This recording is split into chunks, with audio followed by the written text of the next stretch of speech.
ये कहानी केवल मनोरंजन के उद्देश्य से बुक बाउंड नोवेल स्टोरी द्वारा प्रस्तुत की गई है। इसमें वर्णित सभी पात्र, स्थान, घटनाएं और परिस्थितियां पूरी तरह से लेखक की कल्पना पर आधारित हैं। इनका किसी भी वास्तविक व्यक्ति, स्थान, घटना या संस्था से कोई संबंध नहीं है। यदि कोई समानता संयोगवश प्रतीत होती है तो कृपया इसे मात्र एक संयोग ही समझें। महत्वपूर्ण सूचना: इस कहानी में 18 जोड़ सामग्री वयस्क विषय वस्तु शामिल हो सकती है, जो केवल प्रौढ़ दर्शकों 18 वर्ष और उससे ऊपर के लिए उपयुक्त है। कृपया इसे अपनी उम्र और मानसिकता को ध्यान में रखते हुए ही देखें। बुक बाउंड नॉवल स्टोरी पर प्रस्तुत सभी कहानियां पूरी तरह से काल्पनिक या फिक्शन आधारित होती हैं। कृपया इन्हें केवल एक मनोरंजन सामग्री के रूप में लें और वास्तविकता से जोड़ने का प्रयास न करें। धन्यवाद। 366 अंक 3। 100 मीटर लंबा 4 सिर वाला सांप अपनी मूल स्थिति में दिखाई दिया और आसमान की ओर हिस कर रहा था। ये वास्तव में एक आकाशीय था। कई जादूगर चकित थे, खासकर ब्लडलाइन टावर के। अगले ही सेकंड में सभी ने विशाल सांप को एक योद्धा की तरह आसमान में चार्ज करते देखा। जहां तक शानदार चंद्रमा जादूगर जालिन का सवाल है, उसने मुस्कुराया और बादल वेल से उतर गई। उसकी रक्त रेखा की शक्ति ने उसे घेर लिया क्योंकि उसने हाइड्रा पर हमला किया। उसे एक माइक्रो स्टार से निपटने के लिए अपने अवतार की आवश्यकता नहीं थी। जमीन पर अरोना ने मुस्कुराया जब उसने हाइड्रा को देखा। एक माइक्रो स्टार प्राणी अर्थहीन था। वह मुड़ गया और ब्लडलाइन टावर के जादूगरों पर हमला करना जारी रखा। बस कुछ ही मिनटों में उसने अनगिनत जादूगरों को मार डाला था। जहां तक उसका सवाल है, उसने अपनी रक्त रेखा की शक्ति का ज्यादा उपभोग भी नहीं कर। छोटी ईया, हाहा, वह आसमान में जोर से हंसा। मैंने सोचा था कि यह कुछ शक्तिशाली अस्तित्व था। ये सिर्फ एक छोटा सांप है जो अभी अभी चौथे चक्र तक पहुंचा है। ग्लेन के चेहरे पर उम्मीद धीरे धीरे गायब हो गई। हालांकि वह नहीं जानता था कि यह विशाल सांप कहां से आया था। जालिन के आसपास होने के कारण यह अर्थहीन था। उसने एक नज़र भी डाली। बस कुछ ही सेकंड में विशाल सांप पूरी तरह से जमीन पर गिर गया था। अपनी अकथनीय उच्च लड़ाई भावना के अलावा ये बिल्कुल भी मैच नहीं था। ये संभावना थी कि जालिन बहुत जल्दी इसे खत्म करने में सक्षम होगी। बेशक उसकी स्थिति बहुत बेहतर नहीं थी। वह भी अपनी रस्सी के अंत में था। निराशा तुरंत उसके दिमाग को भर गई।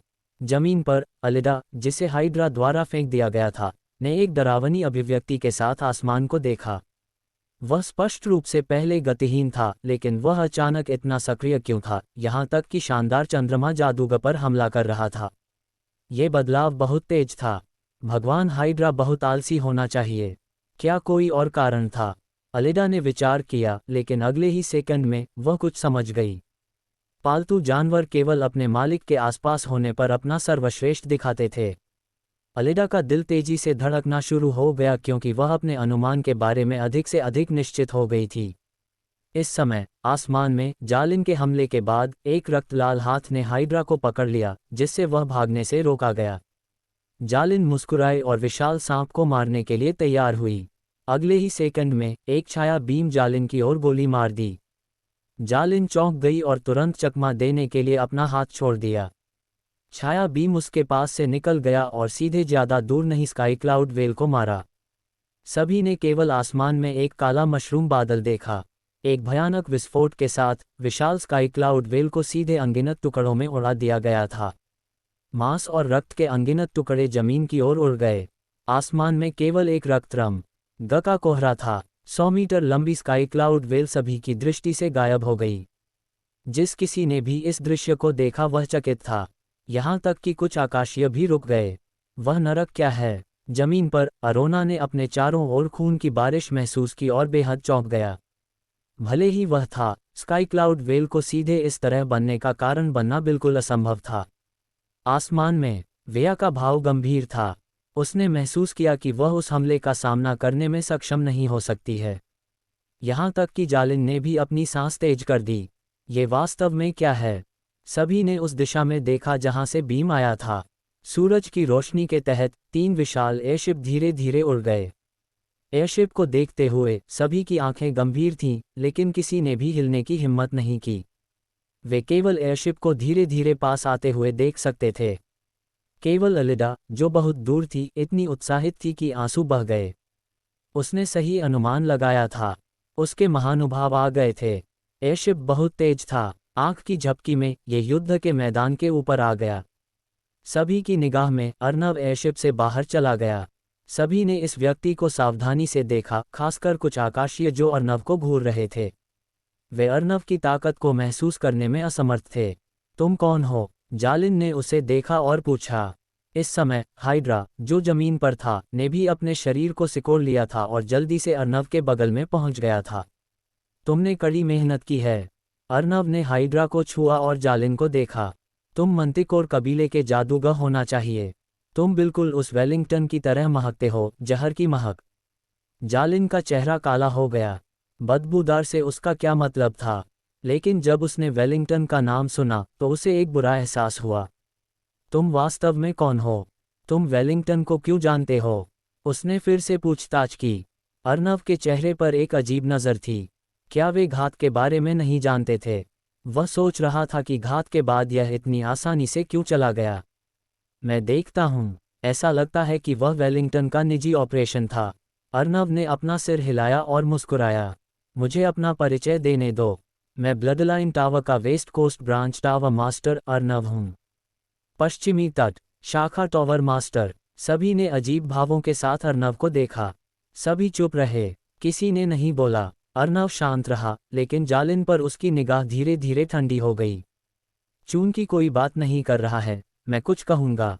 लेडी, तुमने अभी अभी मेरे पालतू जानवर को चोट पहुंचाई है। क्या तुम मुझे मुआवजा देने का लिए तैयार हो? मुआवजा? जालिन की मांसपेशियां तंग हो गईं। हाँ, मुआवजा। अर्नव ने सिर हिलाया और हत्या के इरादे से जालिन को देखा। एक पल में हत्या का इरादा पतझड़ की हवा की तरह पूरे युद्ध के मैदान में फैल गया। सभी को ठंडक महसूस हुई। जालिन की आंखें भी जम गईं। उसे बेचैनी महसूस हुई। 367। तुम इसे एक शाखा टावर कहते हो? जमीन पर अनगिनत जादूगर इस दृश्य को ऊपर देख रहे थे। पश्चिमी तट टावर। क्या हमारे पास ऐसी कोई शाखा है?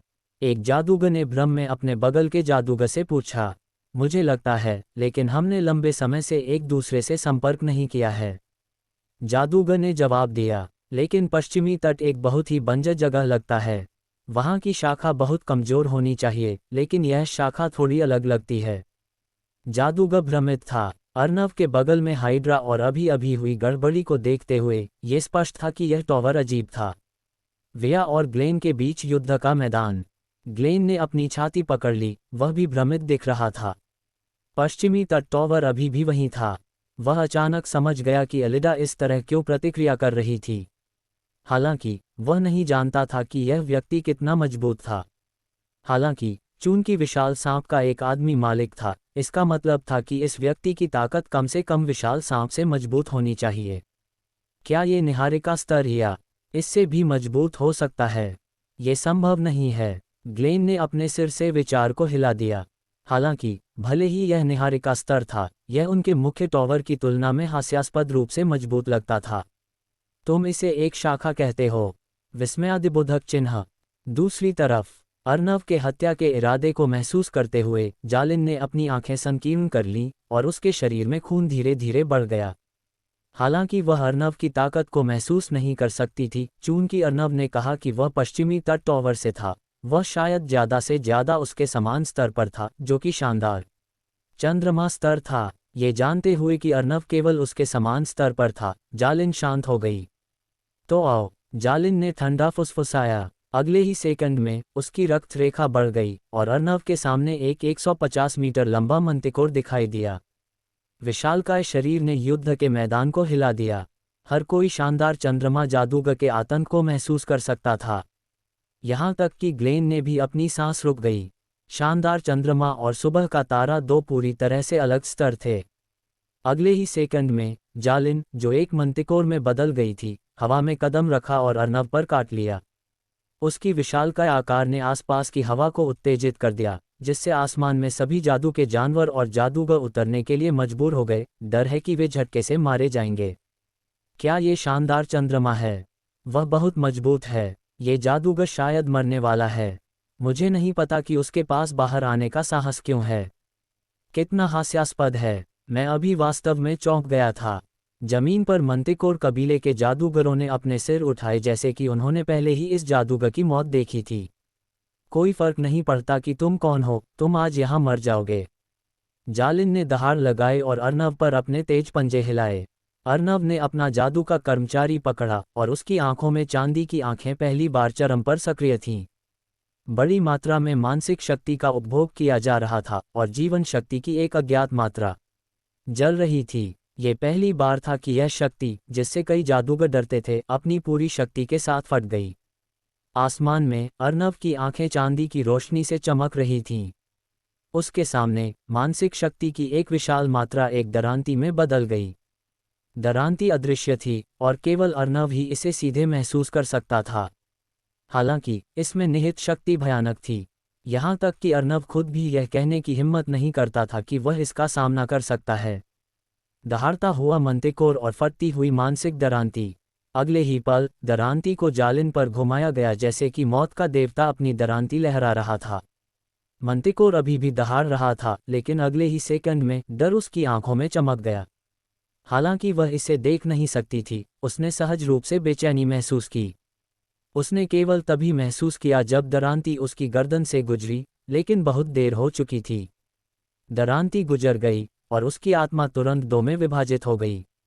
नहीं, अंतहीन दर्द और डर ने जालिन को एक सहज रोना छोड़ दिया, लेकिन उसकी आंखें धीरे धीरे मंद हो गईं। जड़ता का पालन करते हुए जालिन आखिरकार अर्नव के सामने पहुंची। हालांकि वह सीधे अपने मूल रूप में बदल गई थी और जमीन पर गिर गई थी। हालांकि उसे हाइड्रा ने निगल लिया था, जो उसके बगल में था। उसे निगलने के बाद हाइड्रा ने एक गर्वित अभिव्यक्ति का खुलासा किया और अर्नव के किनारे लौट आया। पूरी लड़ाई 3 सेकंड से भी कम समय तक चली। जालिन पहले ही मर चुकी थी। जालिन की मौत के साथ पूरे युद्ध के मैदान में आधे मिनट तक भ्रम की स्थिति थी। केवल आधे मिनट के बाद किसी ने बोला, वह बस ऐसे ही मर गई। विस्मयादिबोधक चिन्ह। मंतिकोर की एक शानदार चंद्रमा जादूगरनी, एक जादूगरनी जो आसानी से लॉर्ड गोरिन को मार सकती थी, बस ऐसे ही मर गई।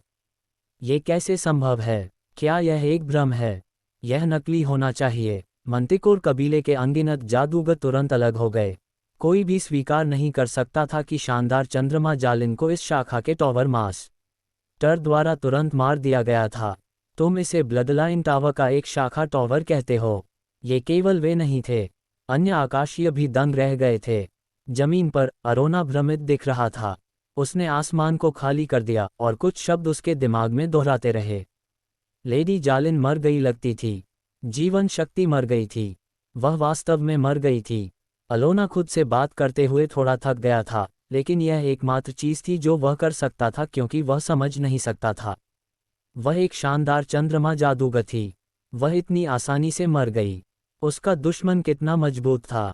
ये वह आदमी था जिसने खुद को पश्चिमी तट टॉवर मास्टर कहा था।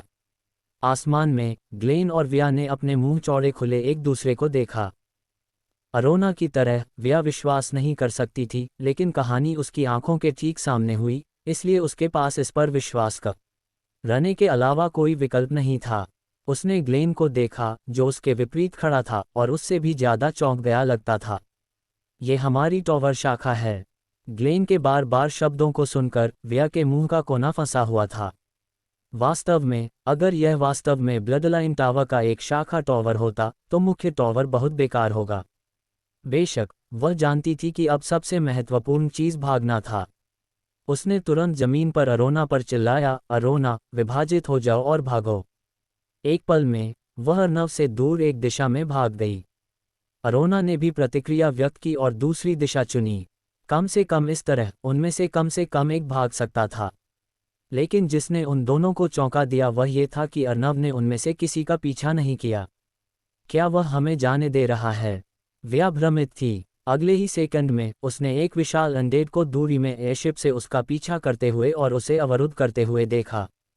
उसकी आभा को महसूस करते हुए यह एक आकाशीय था। ब्लडलाइन टॉवर अनडेड निकोला ने विया के रास्ते को अवरुद्ध कर दिया। दूसरी तरफ अरोना को हाइड्रा ने अवरुद्ध कर दिया था। जो दो रुक गए थे वे हताश लग रहे थे, खासकर विया। उसे उम्मीद नहीं थी कि एक और आकाशीय होगा। 3 आकाशीय। ये बहुत हास्यास्पद था। तुम इसे एक टॉवर शाखा कहते हो। व्या निराशा में रो पड़ी। यहाँ तक कि मंतिकोर परिवार, उनकी श्रेष्ठ शक्ति, 6 आम नागा परिवार इतना अभिमानी नहीं था। मैं आत्मसमर्पण करता हूँ। उद्धरण चिन्ह। दूसरी तरफ अरोना ने विरोध करने का विकल्प चुना और फिर व्या के सामने अर्नव द्वारा उसे थप्पड़ मारा गया। अरे! व्या ने गहरी आह भरी और नीचे देखा। जालिन की मौत के साथ जमीन पर जादूगरों ने अपनी इच्छा शक्ति को कमजोर कर दिया। हालांकि अलोना की मौत और व्या के आत्मसमर्पण के साथ सभी जादूगर ढह गए। सभी तीसरे चक्र के जादूगरों ने जमीन पर जादूगरों सहित सभी दिशाओं में भाग लिया। हालांकि सभी के आतंक के लिए आसमान में एयरशिप फिर से खुल गए। अनगिनत आकृतियां बाहर उड़ गईं और उनमें से प्रत्येक पहले ही तीसरे चक्र तक पहुंच गया था। 120 लोग थे क्योंकि उन्होंने रास्ते में थोड़ा और तोड़ दिया था। ये कैसे संभव है? यह एक उपटावर कैसे हो सकता है? जादूगरों में से एक मुड़ गया और निराशा में उसे देखा। तुम मुझे बता रहे हो कि यह पश्चिमी तट टावर है? वह अकेला नहीं था। इस समय मंतिकोर परिवार के जादूगरों और ब्लडलाइन परिवार के जादूगरों दोनों ने महसूस किया कि उनकी विश्वदृष्टि बार बार टूट गई थी, लगभग टुकड़ों में तोड़ दी गई थी। ब्लडलाइन टावर के जादूगर विशेष रूप से भ्रमित थे। वे एक आपदा से बचने की खुशी में डूबे हुए थे, लेकिन दूसरी ओर वे चौंक गए और भ्रमित थे। वे पश्चिमी तट टावर की शक्ति से चौंक गए थे और वे इस बारे में भ्रमित थे कि क्या वे वास्तव में मुख्य टावर थे। क्या उनके पास ऐसा कोई टावर था? दूसरी ओर, हालांकि अर्नव के पास बहुत से लोग थे, वे निश्चित रूप से सभी जादूगरों को घेरने और दबाने के लिए पर्याप्त नहीं थे। इस प्रकार अर्नव ने अपना हाथ बढ़ाया। कुछ मील के भीतर एक विशाल छाया बर्ड केज दिखाई दिया जो सभी जादूगरों को अवरुद्ध कर रहा था। इस बार मंतिकोर कबीले के जादूगर पूरी तरह से निराशा में थे। फिर वध आया। शाखा टावर के जादूगरों और मुख्य टावर के जादूगरों ने एक साथ मार डाला और यहाँ तक कि घायल ग्लेन भी शामिल हो गए। एक पल के लिए बर्ड केज में खून की महक हास्यास्पद रूप से मोटी थी और जमीन लगभग खून की एक परत में ढकी हुई थी। ये गहरा लाल और भयानक था। नरसंहार आधे घंटे तक चला। व्या को छोड़कर सभी जादूगरों ने उत्साह से चिल्लाया। इस समय उन्हें आखिरकार एहसास हुआ कि वे जीत गए थे। हम जीत गए। जैसे ही जीत की आवाज फैल गई, यहाँ तक कि पूरा ब्लडलाइन सिटी भी एक विवाद में था। अनगिनत जयकार पूरी दुनिया में गूंज उठी। उसी समय सभी ने अपनी आंखें आसमान की ओर कर दी, उस आदमी को देखकर जिसने खुद को ब्लडलाइन टावर की पश्चिमी तट शाखा के टावर मास्टर होने का दावा किया था। वह था जिसने जालिन को मार डाला। वह था जिसने ब्लडलाइन टावर को बचाया था। इस समय अलिदा ने शहर की दीवार से चिल्लाया, वह सर अर्नव हैं।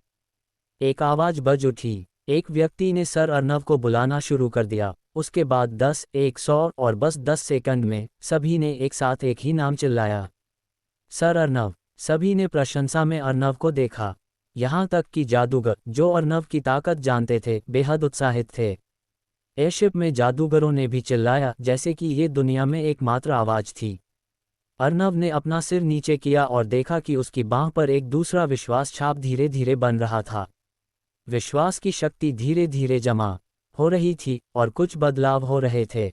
अर्नव को बाद में इसे ध्यान से महसूस करने की आवश्यकता थी, लेकिन उसने बहुत कुछ हासिल किया। ये केवल कहा जा सकता है कि यह लैंडिंग बहुत समय पर थी। चिल्लाहट आधे घंटे तक जारी रही, लेकिन अर्नव ने इसे नहीं रोका।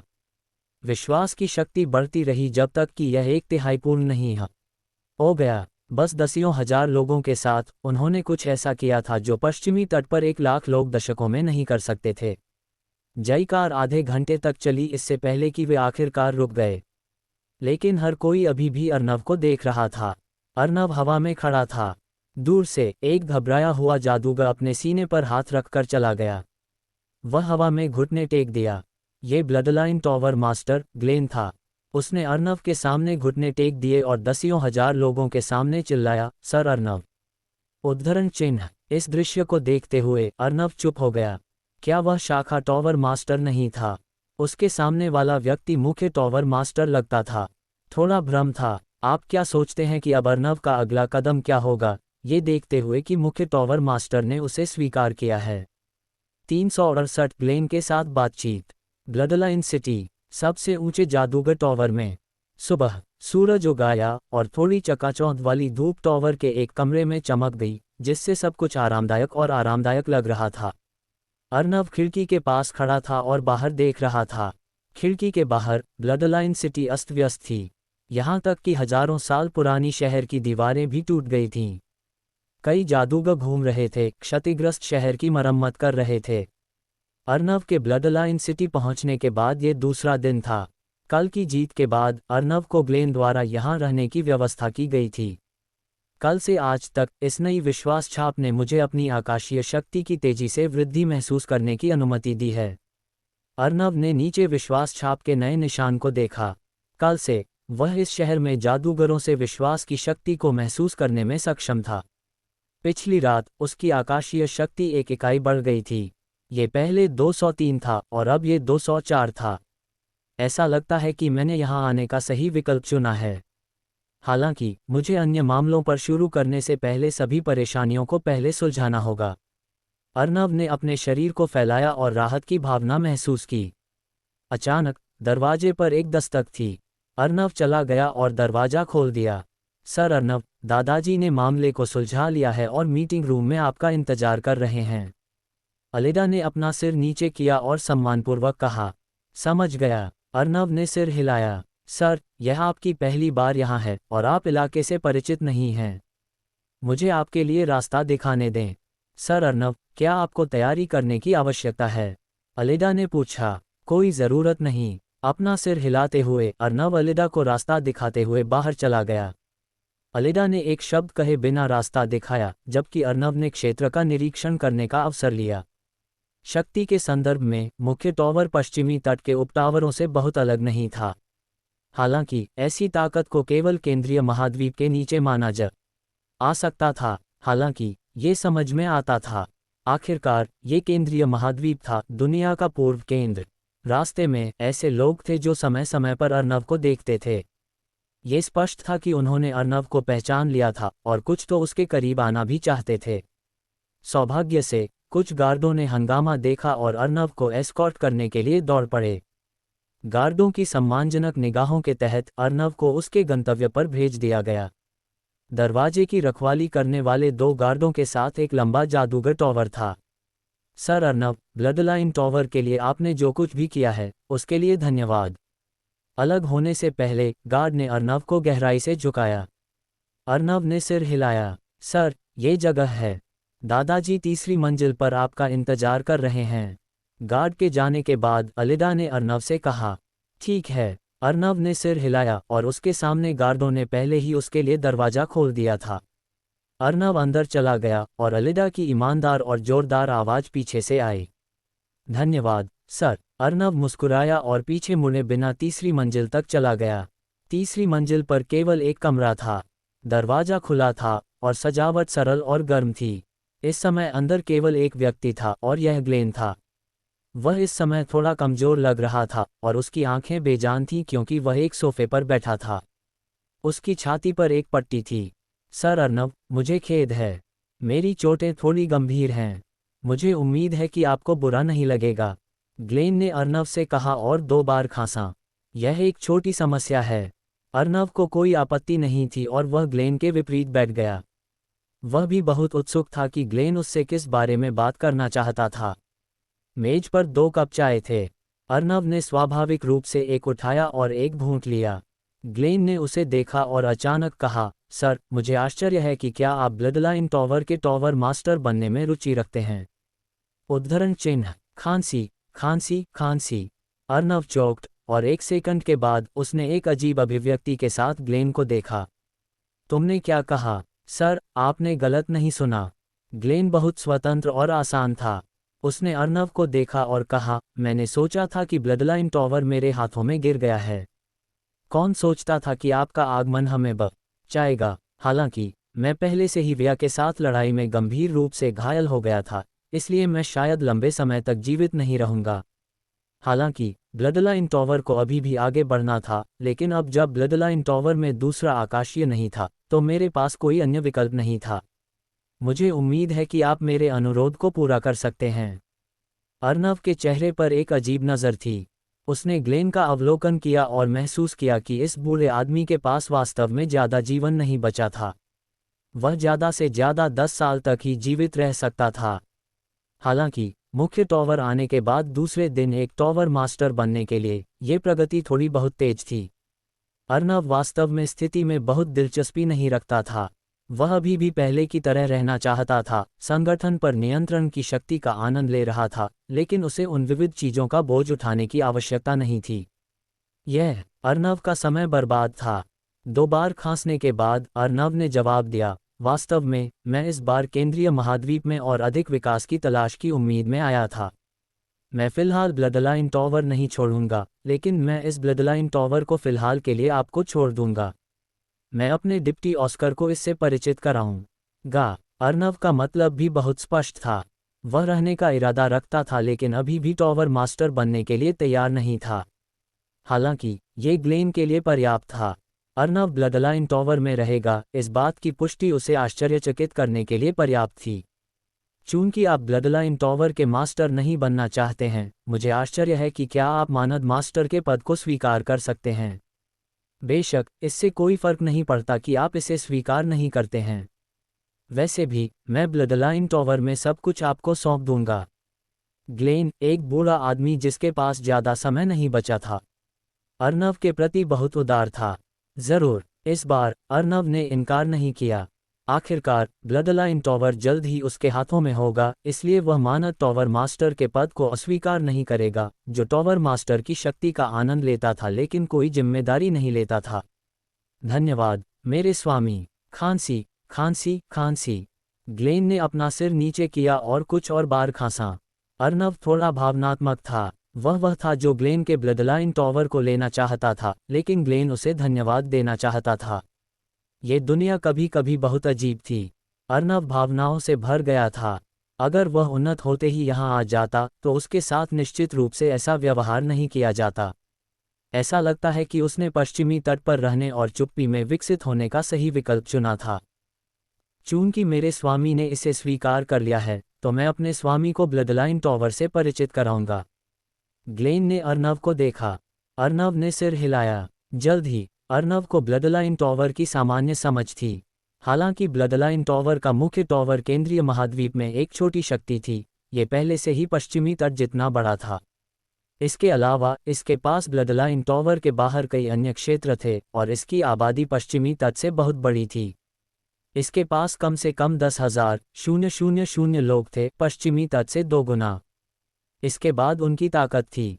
तीसरे चक्र के साथ लगभग 100 लोग थे, दूसरे चक्र के साथ 300 से 400 लोग और पहले चक्र और अनुयायियों के साथ और भी अधिक लोग थे। वे ब्लडलाइन टावर्स की तुलना में थोड़े कमजोर थे, लेकिन ये समझ में आता था। पश्चिमी तट पर संसाधन ब्लडलाइन टावर्स के लिए अनन्य थे। इसके अलावा अर्नव के आस पास होने के कारण ब्लडलाइन टावर्स में कुछ औषधि थी जो उन्हें आगे बढ़ने में मदद कर सकती थी, इसलिए उनके पास बहुत सारे संसाधन थे। हालांकि केंद्रीय महाद्वीप में ब्लडलाइन टावर्स इतनी अच्छी स्थिति में नहीं थे। उदाहरण के लिए, एक ग्रासी लैंड ने लगभग एक नरसंहार का कारण बना दिया था। आखिरी कारण ये था कि ब्लडलाइन टॉवर अस्थायी रूप से अमना परिवार नामक एक बल से जुड़ा हुआ था। इस बार यह उनकी उदासीनता के कारण था जिसने ब्लडलाइन टॉवर की त्रासदी का कारण बना दिया था। हालांकि वेलिंगटन की मौत के बाद अर्नव ने कुछ जानकारी खोजी और जानता था कि उन्होंने वास्तव में मंतिकोर के साथ एक सौदा किया था। अर्नव ने ग्लेन को भी इसके बारे में बताया। ग्लेन ने खून का एक मुंह थूक दिया और गुस्से में शाप दिया, मुझे हर साल उन्हें बहुत सारे संसाधनों का योगदान करना होगा। जब कुछ होता है तो वे चारों ओर मुड़ते हैं और हमें बेच देते हैं। शांत हो जाओ। अर्नव ने ग्लेन की स्थिति को देखा और थोड़ा चिंतित था। बस खून के इन कुछ घूंटों से शायद कुछ और दिनों तक उसका जीवन कम हो जाएगा। मैं ठीक हूँ, मुझे तुम्हें ये बताने के लिए धन्यवाद देना होगा। ग्लेन ने अपनी छाती को पकड़ा, लेकिन उसके चेहरे पर एक असहाय नज़र थी।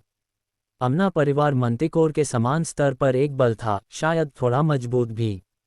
भले ही वह बैकस्टेप के बारे में जानता था, वह कुछ भी नहीं कर सकता था।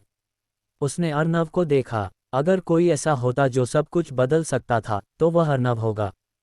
जालिन को इतनी आसानी से मारने में सक्षम होने के लिए, भले ही वह अर्नव की सटीक ताकत नहीं जानता था, वह निश्चित रूप से बहुत मजबूत था।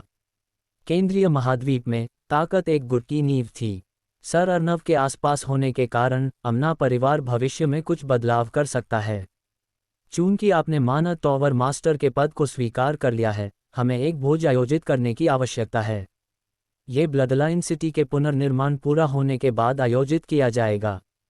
हालांकि मैं इस खबर को पहले फैलाऊंगा। चिंता मत करो सर, इसे आज की बैठक में अनुमोदित किया गया था, ग्लेन ने फिर से कहा। जरूर, अर्नव ने सिर हिलाया और पूछा, ओह हाँ, ग्रासी लैंड वास्तव में क्या है? मंतिकोर इतना दिलचस्पी क्यों है? अर्नव ग्रासी लैंड के बारे में भी जानता था और ग्लेन थोड़ा हैरान था। ग्रासी लैंड, ग्लेन ने पलक झपकाए और कहा, ग्रासी लैंड ब्लडलाइन सिटी के पीछे है। अगर तुम रुचि रखते हो तो मैं तुम्हें अभी वहां ले जा सकता हूँ। ठीक है, अर्नव ने सिर हिलाया। ग्लेन खड़ा हो गया, एक हाथ दरवाजे की ओर बढ़ते हुए उसकी छाती को ढक रहा था। सर, कृपया, हम इसे किसी और दिन क्यों नहीं करते? तुम्हारा घाव फिर से खून बह रहा लगता है। अर्नव ने देखा कि ग्लेन की पट्टी खून से सना हुआ था। मेरे स्वामी का मामला अधिक महत्वपूर्ण है। ग्लेन ने अपना सिर हिलाया। मैं ठीक हूँ, ये सिर्फ एक छोटी सी चोट है। अर्नव ने चिंता से सिर हिलाया और वे दोनों बाहर चले गए। 369 जिनजी और लुओये। दरवाजे पर उन दोनों ने अलिदा से मुलाकात की जो उनका इंतजार कर रही थी। अलिदा, अपने दादा की मदद करो, अर्नव ने अलिदा से कहा। ठीक है, अलिदा ने ग्लेन को सहारा देने के लिए जल्दी से ऊपर चली गई। इस प्रकार वे तीनों ब्लडलाइन सिटी के पीछे की ओर चले गए। वे जितना आगे गए उतनी ही कम इमारतें थीं और सड़क उतनी ही घुमावदार हो गई। आखिरकार ग्लेन ब्लडलाइन टॉवर के पीछे कुछ किलोमीटर बड़ी ईटर रुक गया। मेरे स्वामी, ये सामने है। ग्लेन ने आगे इशारा किया। अर्नव ने उस दिशा में देखा और देखा कि पहाड़ों में अचानक एक चौड़ा रास्ता दिखाई दिया। रास्ता एक घाटी की ओर जाता था। प्रवेश करने से पहले अर्नव पहले से ही जीवन की एक घनी आभा महसूस कर सकता था। दिलचस्प, अर्नव ने अपनी आंखें संकीर्ण कर लीं। अचानक उसने उनके कानों में एक सरसराहट की आवाज़ सुनी। उसने अपना सिर घुमाया और कुछ नहीं मिला। क्या कुछ हुआ, मेरे स्वामी? ग्लेन और अलिदा ने देखा। मैं ठीक हूँ, अर्नव ने अपना सिर हिलाया। थोड़ी देर अवलोकन करने के बाद अर्नव बाहर से एक आवाज़ नहीं थी।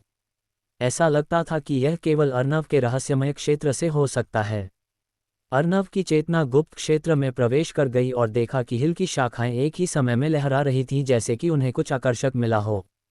उसी समय एक चेतना ऊपर आई। यह एक बचकानी आवाज़ थी जो एक छोटी लड़की की तरह लग रही थी। ये जगह है, मैं यहाँ जड़ ले सकता हूँ। अर्नव हौंफ गया। हिल ने पहले कभी सीधे उससे संवाद नहीं किया था। हे भगवान, इस बच्चे को बोलने के लिए मजबूर किया गया था। ऐसा लगता था कि यह ग्रासी लैंड सरल नहीं है। चिंता मत करो, ये भविष्य में हमारा क्षेत्र होगा। अर्नव ने हिल को सांत्वना दी और हिल धीरे धीरे शांत हो गई, लेकिन वह अभी भी समय समय पर उत्सुक महसूस करती थी। शांत होने के बाद अर्नव की चेतना धीरे धीरे वापस आ गई। इस समय वे तीनों पहले ही घाटी के परिधि में पहुंच चुके थे। घाटी का प्रवेश द्वार पहले थोड़ा संकीर्ण था, लेकिन जैसे ही वे प्रवेश करते थे, ये व्यापक और व्यापक होता गया और जीवन की आभा घनी और घनी होती गई। आखिरकार एक तेज रोशनी के साथ अर्नव और अन्य ग्रासी लैंड में प्रवेश कर गए, जिसके लिए मंतिकोर परिवार लड़ रहा था। वाह, अर्नव ने एक गहरी सांस ली और आगे देखा। उसके सामने एक विशाल जगह थी जो लगभग 100 एकड़ क्षेत्र में थी। वहां अनगिनत ऊंचे पेड़ उग रहे थे, जिनमें से प्रत्येक का अनुमान 100 मीटर ऊंचा था। एक नदी घाटी के माध्यम से बहती थी, रोशनी के साथ चमकती थी। प्रवेश द्वार से दूर की तरफ केवल जंगली घास के साथ सपाट बड़े उम्मी थी 30 फीट ऊंची। कई राक्षसी पौधे भी थे जिन्हें उसने किताबों में देखा था। बेशक ये सबसे महत्वपूर्ण बात नहीं थी।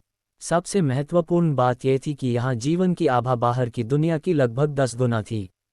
चाहे वह जादुई पौधे हों या अन्य पौधे, वे कम से कम 2 से 3 गुना तेजी से बढ़ सकते थे। अर्नव को अचानक समझ में आया कि हिल इतना उत्सुक क्यों था। ये जगह पौधों के लिए बस एक स्वर्ग थी। इस समय अर्नव ने फैसला किया कि वह भविष्य में कहाँ रहेगा।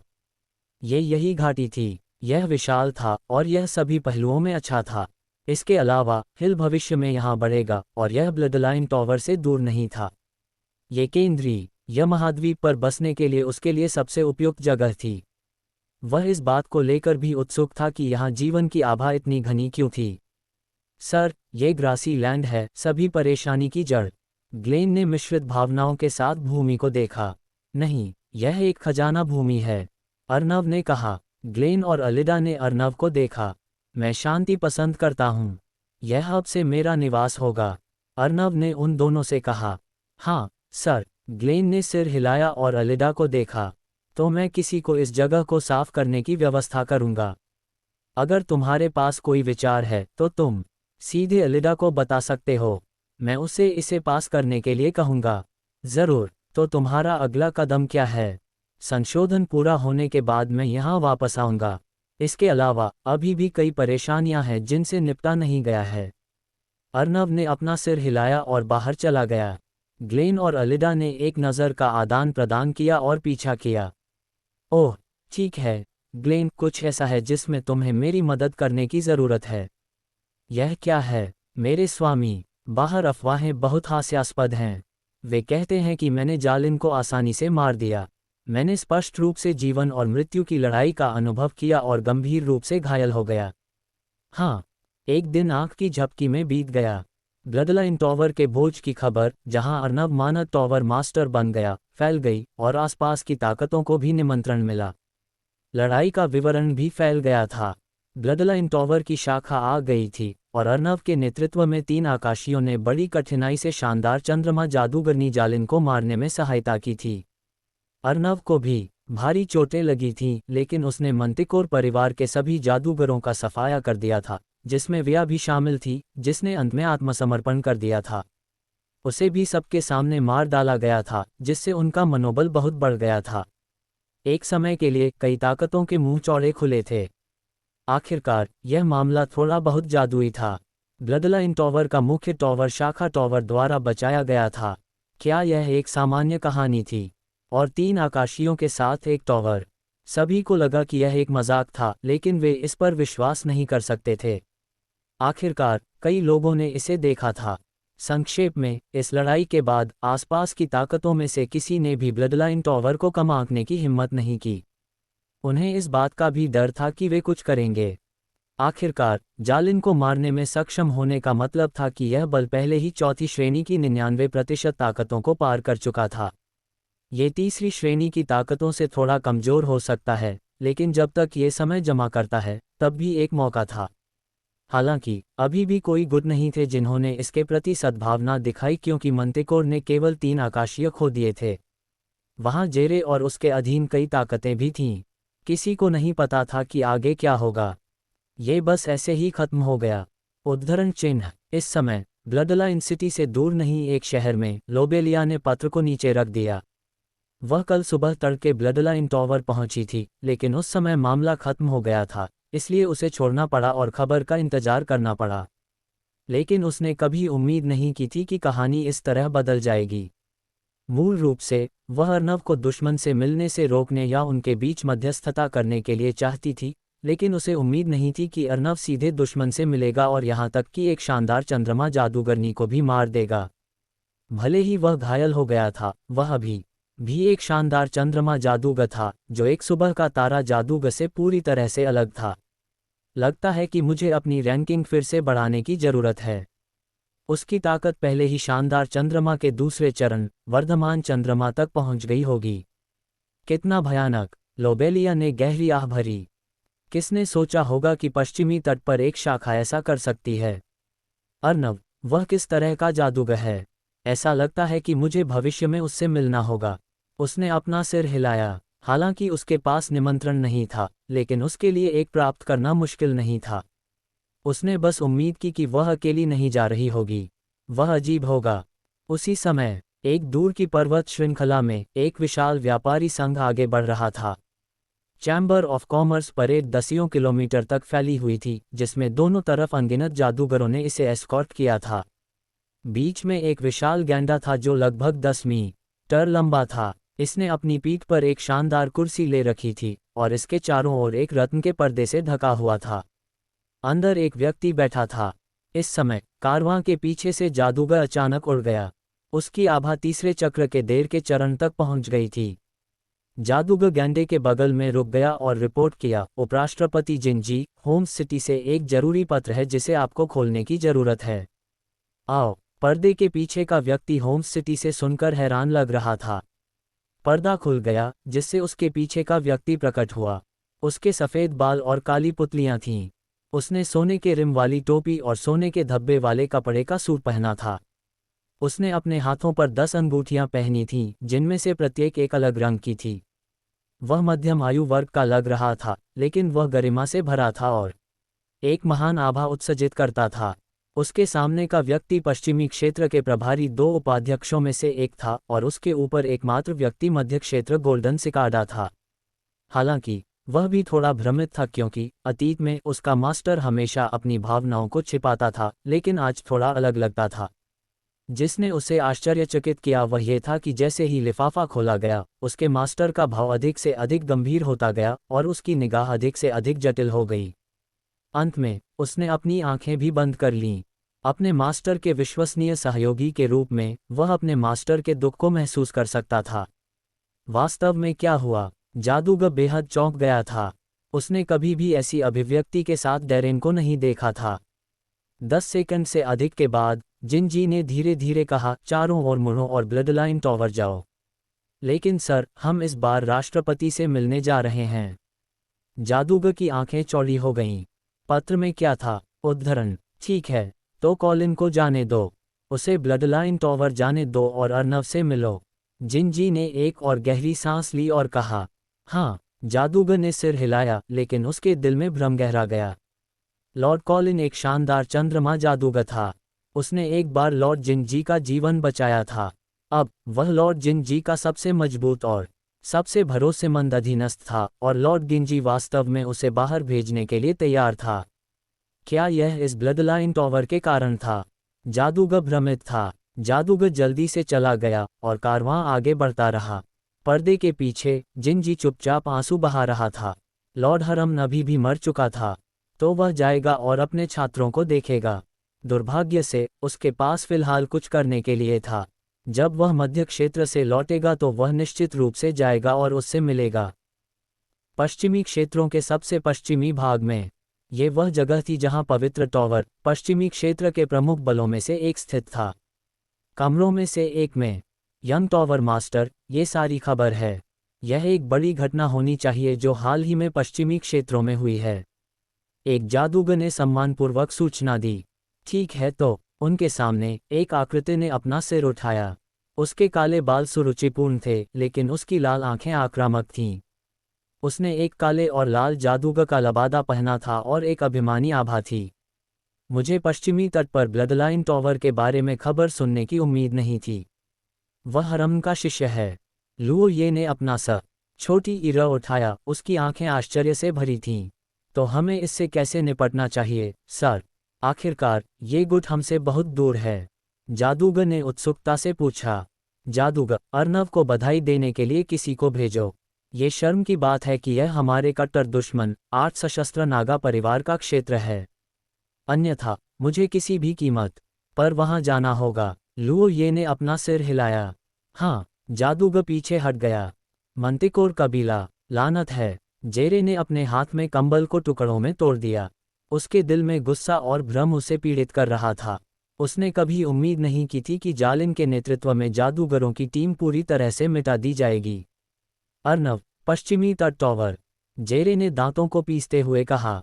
यह दूसरी बार था जब उसने ये नाम सुना था, लेकिन उसने ऐसे परिणाम की उम्मीद नहीं की थी। ऐसा लगता था कि लापता वेलिंगटन भी उससे संबंधित था। हालांकि वह अभी भी समझ नहीं पाया कि पश्चिमी तट टॉवर में ऐसी ताकत कैसे हो सकती है। ये समझ में नहीं आया।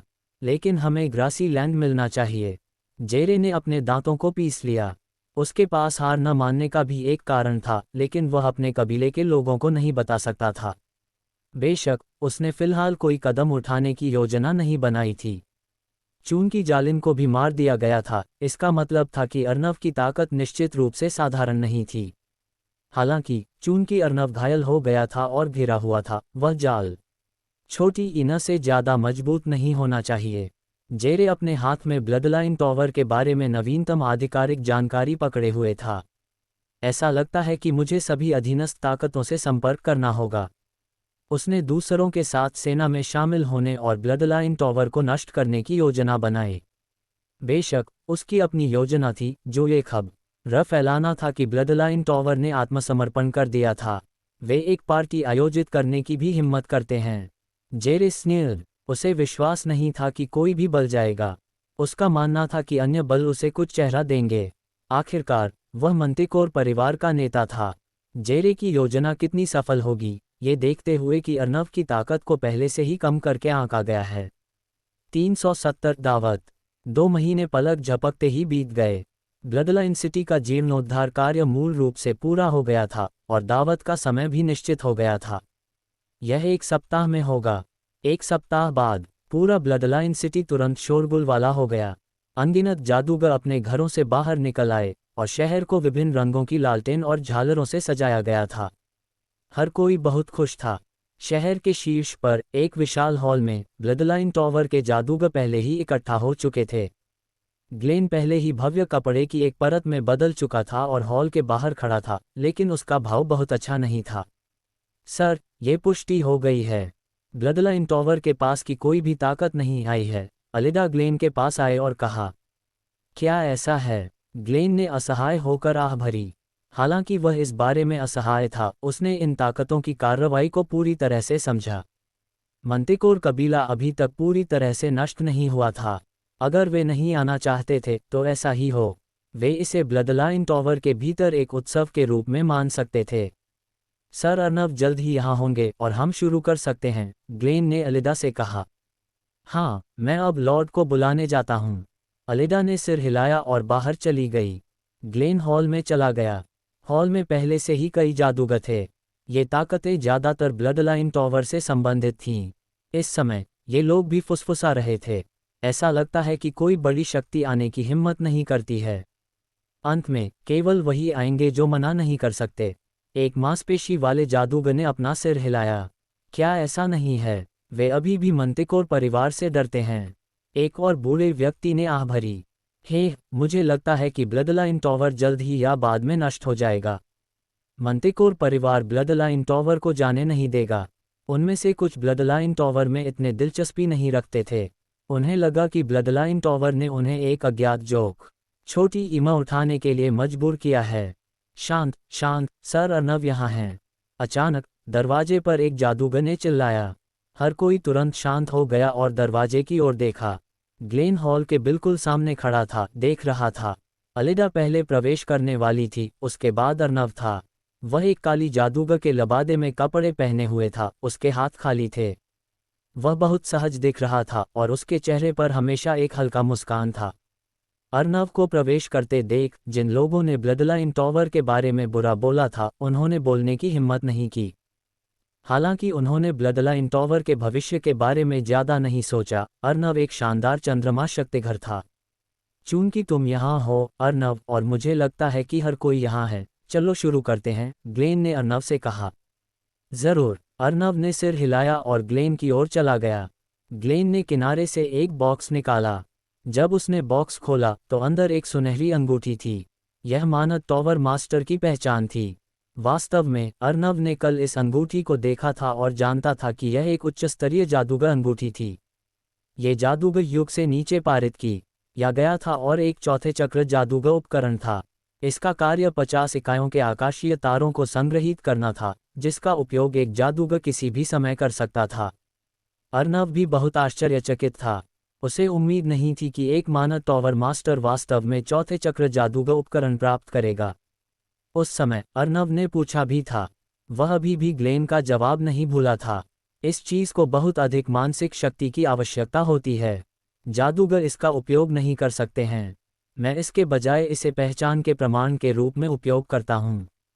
चलो। इस समय ग्लेन ने अंगूठी निकाली। अर्नव चला गया और सबकी निगाह में अंगूठी पहन ली। अगले ही सेकंड में हर किसी ने अर्नव के ब्लडलाइन टॉवर के मानद मास्टर बनने का जश्न मनाने के लिए ताली बजाना शुरू कर दिया। समारोह इतना सरल था और अर्नव इससे बहुत संतुष्ट था। अगला भोज था। आमतौर पर ब्लडलाइन टॉवर अन्य ताकतों के साथ एक दोस्ताना बातचीत करता था, लेकिन चूंकि अधिकांश ताकतें नहीं आईं, इसलिए अर्नव के लिए कुछ भी नहीं था। इस समय कुछ जादूगरों ने पहले ही हॉल को सजाना और भोज की तैयारी शुरू कर दी थी। अगर कुछ और नहीं है तो मैं जा रहा हूं, अर्नव ने ग्लेन से कहा। हाँ, ग्लेन ने भी असहाय होकर सिर हिलाया। अगर मंतिकोर की घटना नहीं होती तो आज काफी जीवंत होता। सर अर्नव, आप नहीं जा सकते।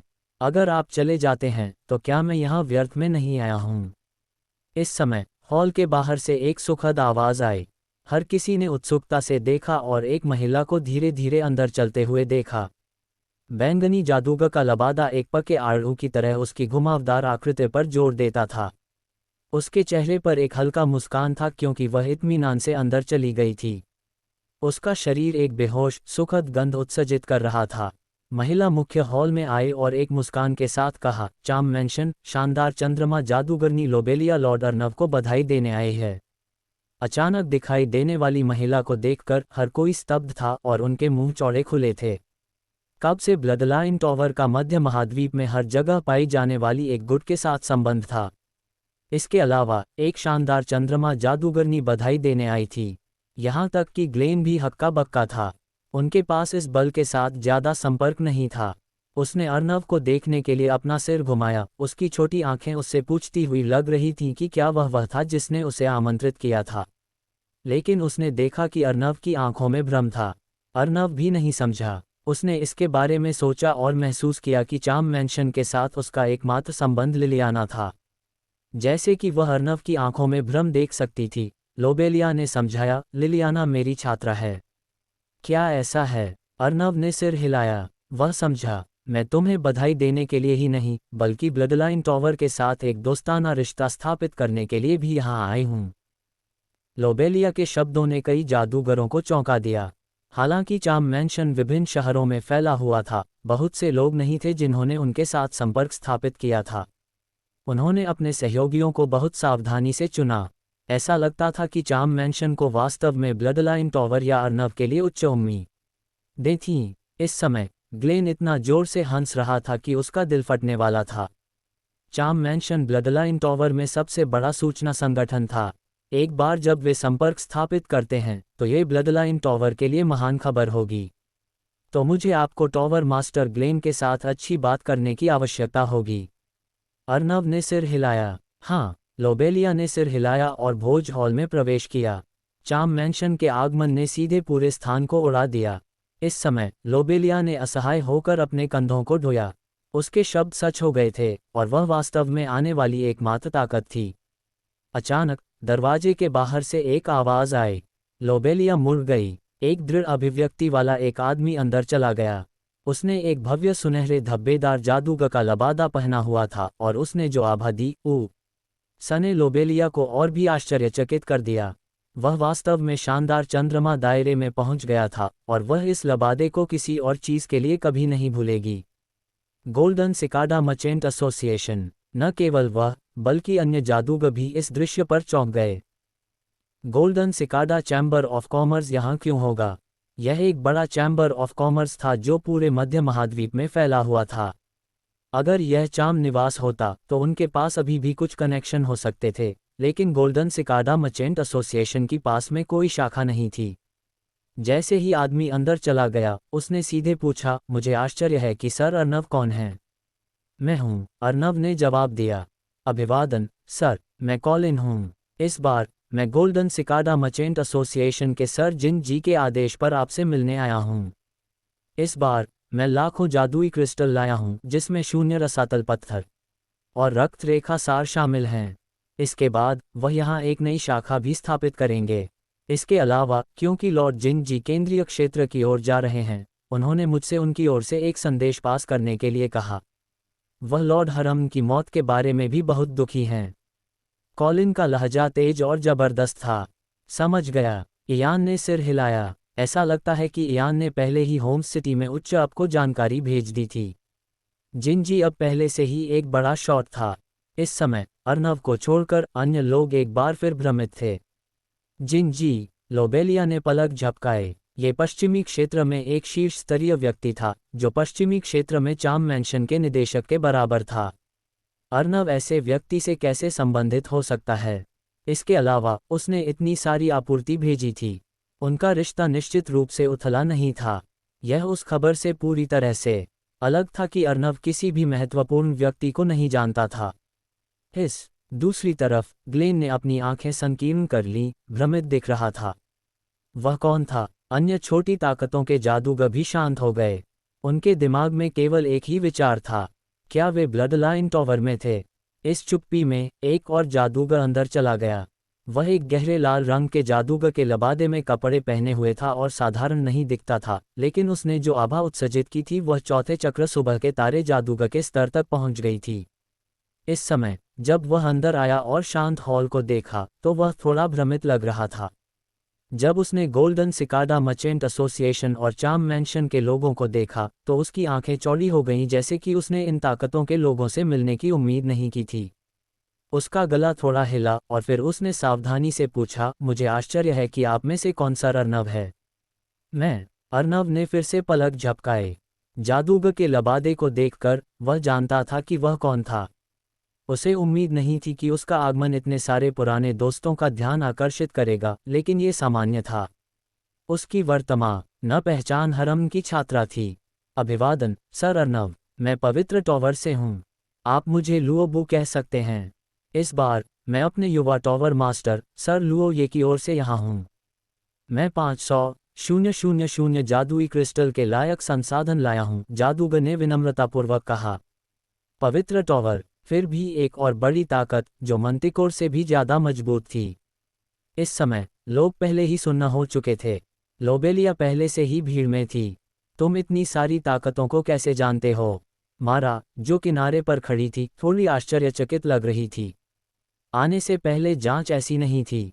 बैंग, दरवाजे पर दस्तक फिर से हुई और एक और जादूगर ने अपना सिर अंदर डाल दिया। लोबेलिया ने देखा। उसने उसे नहीं पहचाना, लेकिन उसकी आभा निहारिका के शिखर पर थी, शानदार चंद्रमा से एक कदम दूर। एक और वह व्यक्ति अंदर आते ही यहाँ आया और सीधे अर्नव की ओर चला गया। सर, मैं जश्न मनाने और माफ़ी मांगने के लिए यहाँ हूँ। ये 10 लाख जादुई क्रिस्टल के लायक संसाधन है। अमाटा ने अपना सिर नीचे किया और एक अंतरिक्ष अंगूठी निकाली। अर्नव ने अपने होठों को सिकोड़ लिया। आज उससे कहीं ज्यादा जीवंत था जितना उसने कल्पना की थी। Charm mention, golden cicada merchant association, पवित्र टॉवर और होम सिटी के लॉर्ड अमाटा। दिलचस्प। अब जब इतनी सारी बड़ी ताकतों ने ब्लडलाइन टॉवर के प्रति सद्भावना दिखाई है, तो आपको क्या लगता है कि जेरे की मंतिकोर कबीले के साथ आगे की कार्रवाई क्या होगी? 371 अमीना परिवार, क्या तुमने सुना? कल की दावत में charm mention, golden cicada merchant association, home city के सिटी लॉर्ड और यहाँ तक कि दूर के पवित्र टॉवर ने भी भाग लिया। ब्लडलाइन सिटी के एक सराय में एक जादूगर एक पैर के साथ एक कुर्सी पर खड़ा था और दूसरे हाथ में शराब की एक बोतल थी। वह जादूगरों से एक घिरा हुआ था। ये झूठा है ना? उन प्रमुख शक्तियों का ब्लडलाइन टॉवर के साथ लगभग कोई संबंध नहीं है। एक जादूगर जो अभी अभी आया था, उसके चेहरे पर अविश्वास का भाव था। हा, शराब की बोतल पकड़े हुए जादूगर ने उस पर एक नज़र डाली और कहा, बहुत मासूम। ये ताकतें ब्लडलाइन टॉवर के लिए नहीं थीं। वे इस दावत के मास्टर से संबंधित हैं, पश्चिमी तट टॉवर से एक शक्तिशाली जादूगर अर्नव। तुम नहीं जानते कि सर अर्नव कितने शक्तिशाली हैं। उस दिन जब शहर को घेरा गया था, सैकड़ों मील के भीतर लड़ाई दिन के उजाले में बदल गई। उद्धरण चिन्ह। जादूगर नशे में लग रहा था और बहुत शोर कर रहा था। जिस जादूगर ने अभी अभी सवाल पूछा था, वह चुपचाप चला गया। सराय छोड़ने के बाद उसका भाव गंभीर हो गया। वह मंतिकोर परिवार का एक जादूगर था। उसे यहाँ चुपके से घुसकर स्थिति पर एक नज़र डालने के लिए भेजा गया था, लेकिन उसने उम्मीद नहीं की थी कि चीजें इस तरह से सामने आएंगी। जादूगर ने भौहें चढ़ाईं, जैसे कि वह पहले से ही लॉर्ड जेरे के क्रोध का अनुमान लगा सकता था। मुझे जल्दी से वापस रिपोर्ट करने की आवश्यकता है। जादूगर ने अपना सिर हिलाया और शहर से बाहर चला गया। जैसे ही वह शहर के गेट पर पहुंचा, उसने एक सफ़ेद जादूगर के लबादे में एक जादूगर को अहंकार से शहर में चलते देखा। उसके बाद कई जादूगर थे। अमीना परिवार। जादूगर ने पलक झपकाए और तुरंत किनारे हट गया। ऐसा लगता था कि उसे और समय की आवश्यकता होगी। एक अच्छा शो होने वाला था। इस समय ब्लडलाइन टॉवर के एक कमरे में वे पांचों एक मेज के चारों ओर गपशप कर रहे थे। हमारा चार्म मैंशन भी इस शहर में एक बड़ी शाखा स्थापित करेगा। हमें कुछ जगह की आवश्यकता हो सकती है। आप क्या सोचते हैं, सर? लोबेलिया ने अर्नव को देखा और पूछा। बेशक, तुम कर सकते हो। अर्नव ने सिर हिलाया। चाम मैंशन एक शहर की अर्थव्यवस्था को बढ़ावा दे सकता है, तो वह इसे कैसे अस्वीकार कर सकता है? वैसे भी, उसने यही सोचा, हमारा गोल्डन सिकाडा मर्चेंट एसोसिएशन भी ऐसा ही है। जब समय आएगा तो हम किसी को भेजेंगे। कॉलिन सोफे पर बैठा और चारों ओर देखा। इस समय उसके और लोबेलिया के अलावा पवित्र टॉवर और होम सिटी के लोग सभी वहीं थे। चूंकि हर कोई बातचीत कर चुका है, चलो इसे समाप्त करते हैं। अगर कुछ और है तो ग्लेन को ढूंढो, वह तुम्हें इससे निपटने में मदद करेगा, अर्नव ने उनसे कहा। वास्तव में सभी ने कल दावत में अधिकांश चीजों के बारे में बात की थी। आज वे सिर्फ पुष्टि करने के लिए थे। तो टॉवर मास्टर अर्नव, मैं आपकी छुट्टी लेता हूँ। लोबेलिया की आंखें रेशम की तरह थीं क्योंकि वह खड़ी हो गई थी। गोल्डन सिकाडा मर्चेंट एसोसिएशन के पास भी निपटने के लिए कई मामले हैं। उस स्थिति में मैं आपकी छुट्टी लेता हूँ। कॉलिन भी खड़ा हो गया। मैं भी। पवित्र टॉवर के जादूगर भी खड़े हो गए। धन्यवाद, सर, उस समय मेरी जल्दबाजी को माफ करने के लिए। अमाटा खड़ा हुआ और गहराई से झुका। जब से उसने अर्नव की कहानी सुनी थी, उसे एहसास हुआ था कि वह अर्नव की दयालुता के कारण बच गया था। इसलिए वह जल्दी से माफ़ी मांगने के लिए बड़ी संख्या में संसाधन लाया, और अर्नव को परवाह नहीं थी और उसे सीधे माफ़ कर दिया। आपकी यात्रा के लिए धन्यवाद सभी। मैं आपको धन्यवाद देता हूँ। अर्नव भी खड़ा हुआ और धन्यवाद दिया। हालांकि ये लोग अलग अलग कारणों से आए थे, चूंकि वे यहाँ थे, वे दोस्त थे। उसे दोस्त बनाना पसंद था। जहाँ तक अमाटा जैसे लोगों का सवाल है, उसने इतना बड़ा कीमत चुकाया था और उसके बाद से उसे कोई परेशानी नहीं हुई थी, इसलिए उसने उसे माफ़ करने का फैसला किया। कम से कम उसका अर्नव पर कोई प्रभाव नहीं पड़ेगा। इसके अलावा होम सिटी ब्लडलाइन टॉवर से बहुत दूर था, इसलिए भविष्य में उसे देखना मुश्किल हो सकता है। संक्षेप में, यह आदमी बहुत कमज़ोर था। ठीक है, तो हम जाएंगे, टॉवर मास्टर अर्नव। सभी ने सिर हिलाया और जाने की तैयारी की। मैं देखना चाहता हूं कि वह कौन है जिसके पास मुझसे मिलने का समय नहीं है। इस समय एक हावी आवाज़ अचानक दरवाजे के बाहर से आई। सभी ने अपनी आंखें संकीर्ण कर लीं। फिर सभी ने एक धमाका सुना और दरवाज़ा खुल गया। एक सफ़ेद लबादे में एक आदमी सबके सामने दिखाई दिया। आदमी का चेहरा लंबा था, आंखें लंबी और पतली थीं और एक होकनाक थी। वह बहुत अभिमानी दिख रहा था और उसने जो आभा उत्सर्जित की वह सितारों के स्तर पर थी। वह था जिसने अभी अभी दरवाज़ा लात मारकर खोला था, और उसके बगल में कोई था जो उसे रोक रहा था। ये ग्लेन था। ग्लेन शर्मिंदा लग रहा था। उसने अपना हाथ छोड़ दिया और अर्नव से कहा, मुझे क्षमा करें मेरे स्वामी। मैं उसे रोक नहीं सका।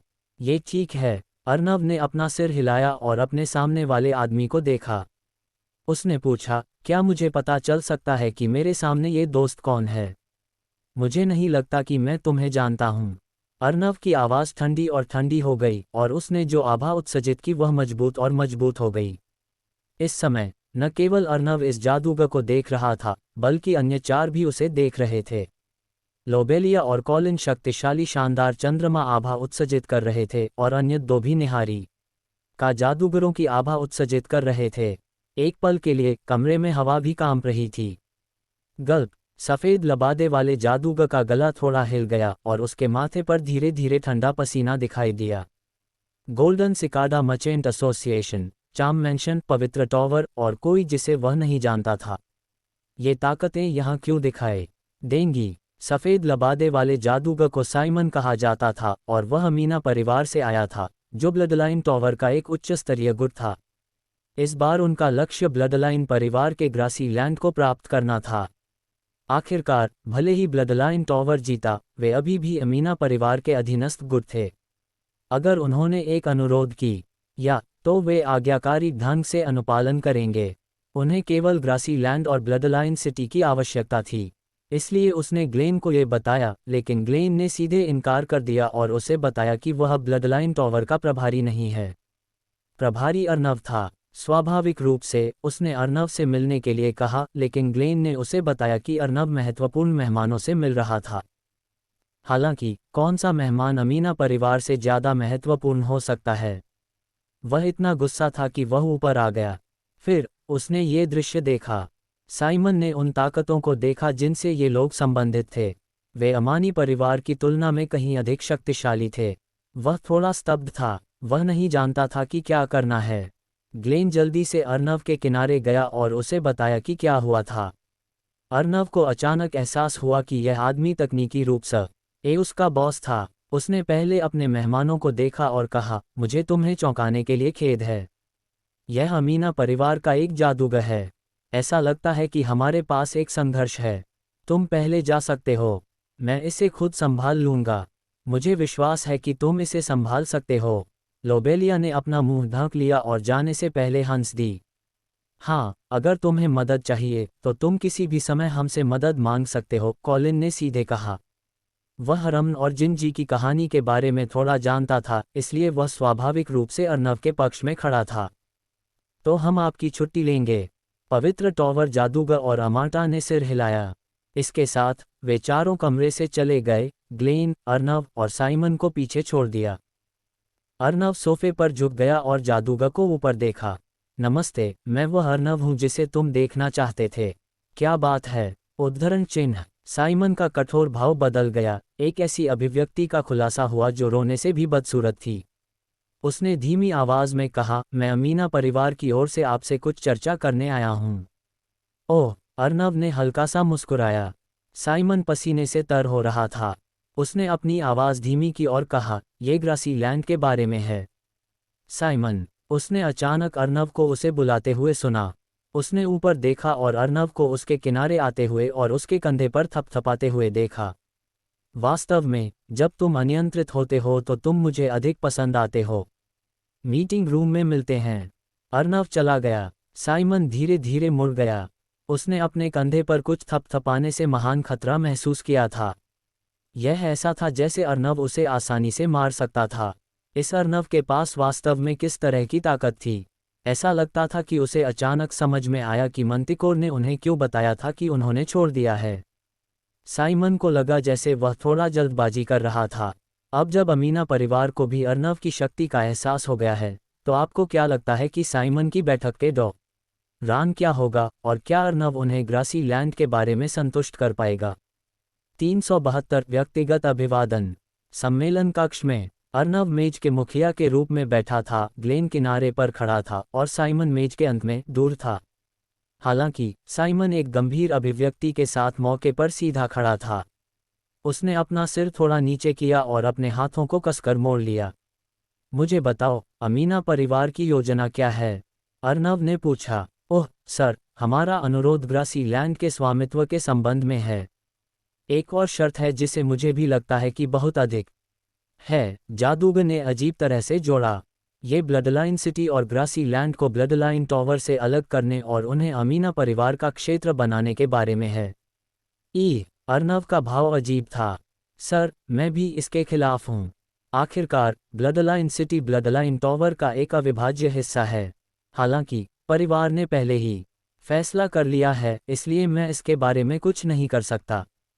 साइमन नाराज लग रहा था, जैसे कि वह ब्लडलाइन टॉवर के समान तरफ था।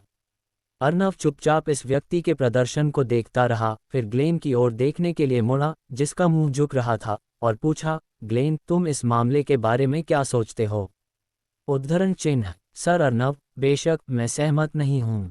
इसके अलावा मंतिकोर परिवार ने जब आक्रमण किया तो उन्होंने कुछ नहीं किया। ग्लेन भी धुंधला रहा था। युद्ध से पहले उन्होंने ब्लडलाइन टॉवर को पीठ में छुरा घोंपा और युद्ध के बाद वे संसाधन लेने आए थे। वे हद पार कर चुके थे।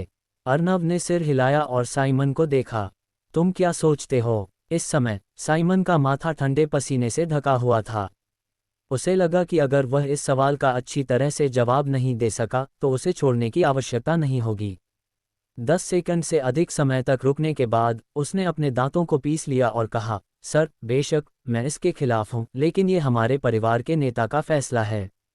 मैं वह नहीं हूं जो फैसला करता है। ये कहने के बाद साइमन अपनी पीठ को गीला महसूस कर सकता था और उसका दिल तेजी से धड़क रहा था। बुरा जवाब नहीं है। अर्नव मुस्कुराया। साइमन ने एक मुस्कान को मजबूर किया और फिर उसने अर्नव को एक पासा निकालते हुए देखा। वह क्या कर रहा था? इसके अलावा यह एक बीसपक्षीय था।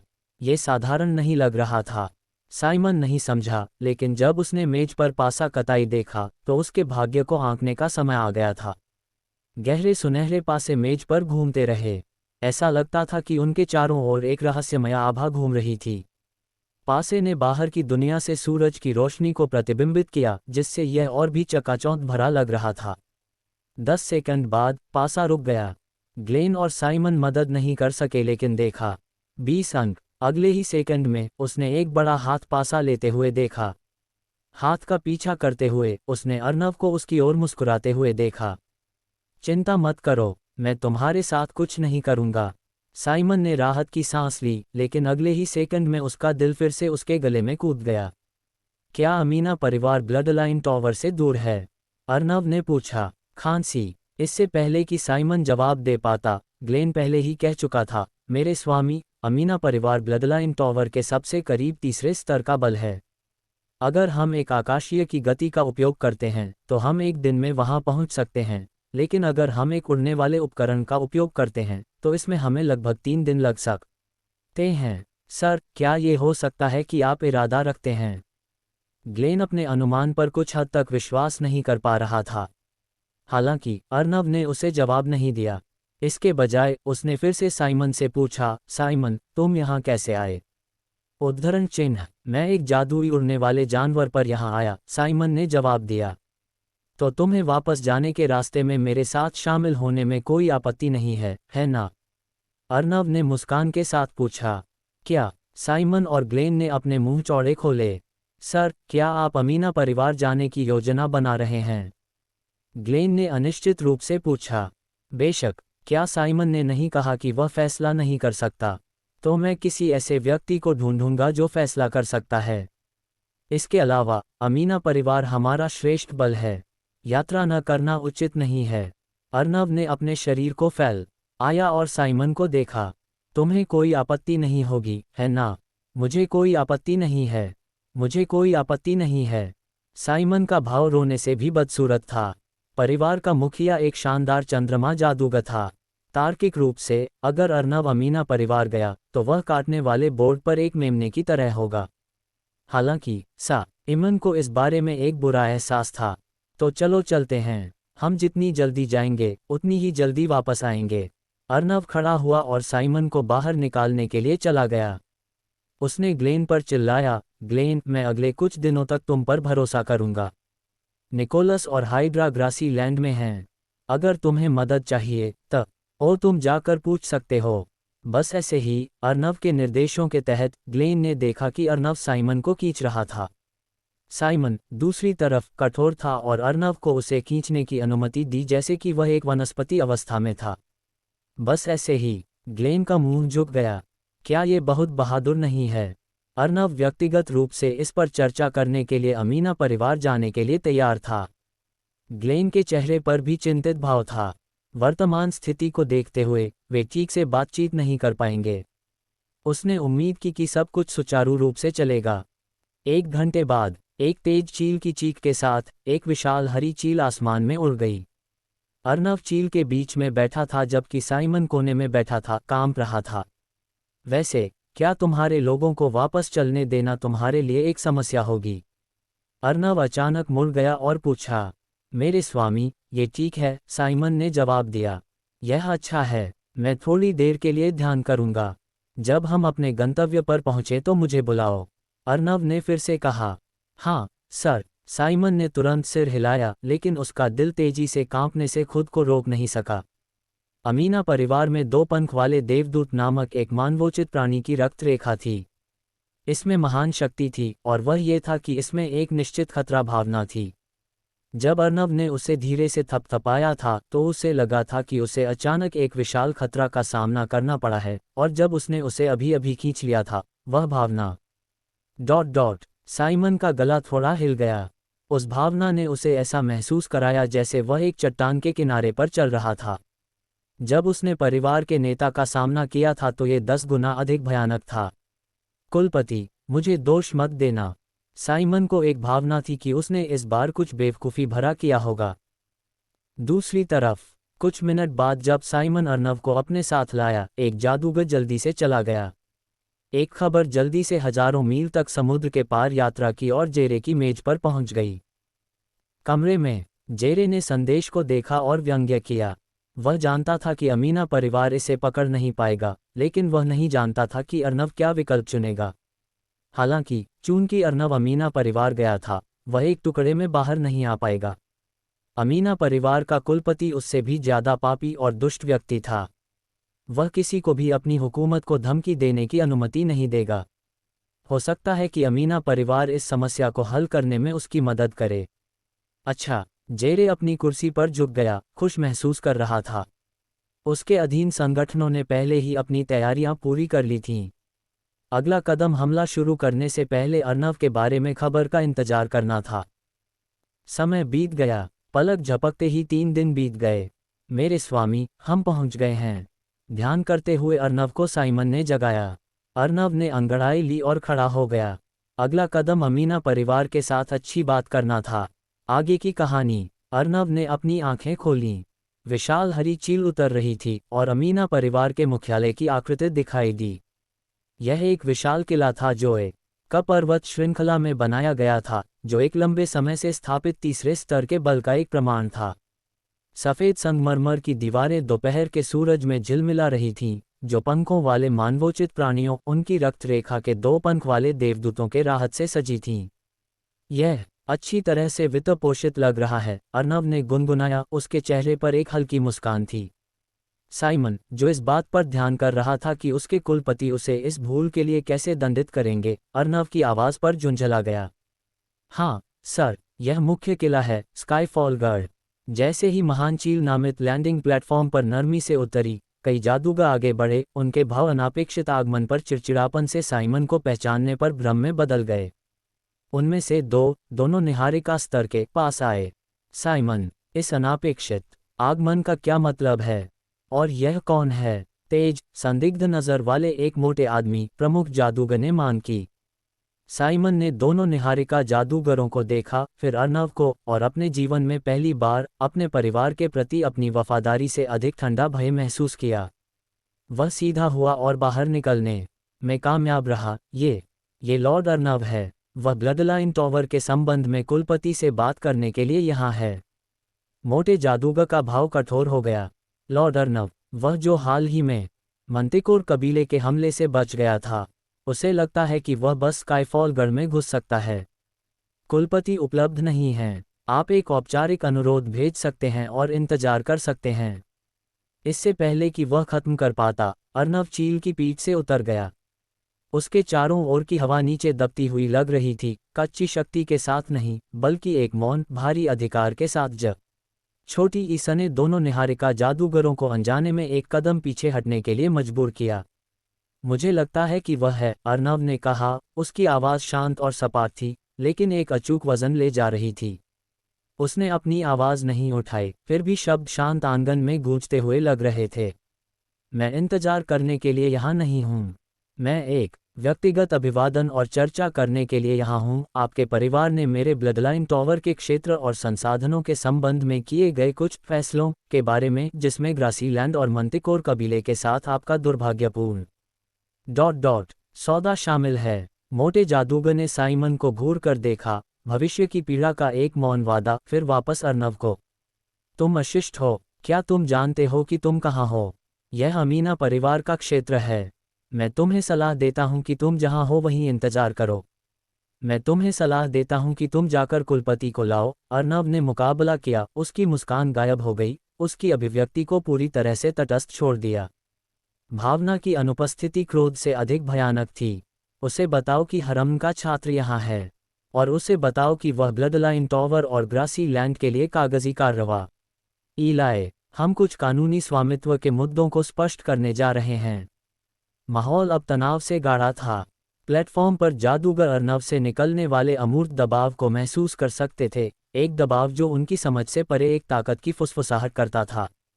एक क्षण बाद एक शक्तिशाली ठंडी आवाज़ गढ़ के सबसे ऊंचे टॉवर से गूंज उठी, एक ब्लेड की तरह तनाव के माध्यम से कटौती कर रही थी। बस साइरस, उसे आने दो। आवाज़ एक शानदार चंद्रमा जादूगर की थी। अर्नव ने ऊपर देखा। जो आकृति बालकनी पर उभरी, वह एक लंबा, कठोर चेहरे वाला आदमी था जिसके आंखों के चारों ओर हल्के सफ़ेद निशान थे, जो दो पंख वाले देवदूत रक्त रेखा के साथ एक गहरा संबंध दर्शाता था। ये कुलपति अमीना था, परिवार का वर्तमान प्रमुख। लॉर्ड अर्नव, कुलपति ने कहा, उसकी आंखें संकीर्ण हो गईं क्योंकि उसने अर्नव के शांत व्यवहार को लिया। तुम अपने श्रेष्ठ बल के सामने खुद को पेश करने के लिए एक सबसे आक्रामक तरीका चुनते हो। मेरा मीटिंग रूम सबसे ऊंची मंजिल पर है। चलो देखते हैं कि क्या तुम चर्चा में उतने ही प्रभावशाली हो जितने की आगमन में हो। मुझे लगता है कि प्रत्यक्षता समय बचाती है, अर्नव ने जवाब दिया, प्रयास रहित ढंग से लैंडिंग प्लेटफॉर्म से सबसे ऊंचे टॉवर की बालकनी में टेलीपोर्ट कर रहा था। कुलपति से बस कुछ ही कदम दूर दिखाई दे रहा था।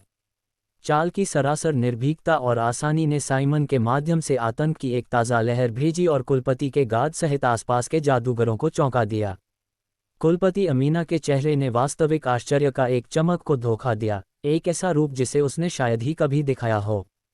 वह एक अभिमानी युवा शानदार चंद्रमा जादूगर की उम्मीद कर रहा था। वह एक ऐसे व्यक्ति से मिला जिसकी अंतरिक्ष पर नियंत्रण और उपस्थिति डोमेन की एक महारत का सुझाव देती थी जो चिंताजनक रूप से उच्च थी। वास्तव में, कुलपति ने कहा, जल्दी से ठीक हो गया और रास्ता अंदर जाने के लिए मुड़ गया। चलो ग्रासी लैंड के बार ए में बात करते हैं। 373 स्वागत समारोह। अर्नव खड़ा हो गया और चारों ओर देखा। वे वर्तमान में एक पर्वत श्रृंखला के बीच में थे। अगर अर्नव को सही याद था, तो ये जगह पश्चिमी क्षेत्रों के उत्तर की ओर झुकी होनी चाहिए। और उत्तर में एक बड़ा आदिम जंगल था और वह जगह अब मनुष्यों से संबंधित नहीं लगती थी। इस पर वह छोटी ई देशी जातियों का कब्जा था। मेरे स्वामी, हमारा पवित्र शहर हमारे सामने है, एंजल सिटी। साइमन ने अर्नव को निर्देश दिया। उनके सामने एक विशाल बांध था। बांध के सामने एक विशाल देवदूत की प्रतिमा थी जो सैकड़ों मीटर ऊंची थी। ये सफ़ेद जैद से बनी थी और इसमें एक गर्म और चमकीली चमक थी। इसकी पीठ पर विशाल सफ़ेद पंख सूरज की रोशनी को अवरुद्ध कर रहे थे, जैसे कि एक देवदूत लोगों पर दया कर रहा हो। विशाल प्रतिमा से दूर नहीं एक मैदान था जो पहाड़ों में खड़ा था। एक विशाल शहर वहां खड़ा था, एक बड़ा क्षेत्र कब्जा कर रहा था। हालांकि इमारतें ऊंची नहीं थीं, उनमें से अधिकांश सफ़ेद चट्टान से बनी थीं, जैसे कि एक सफ़ेद शहर। अद्र में एक विशाल मंदिर था।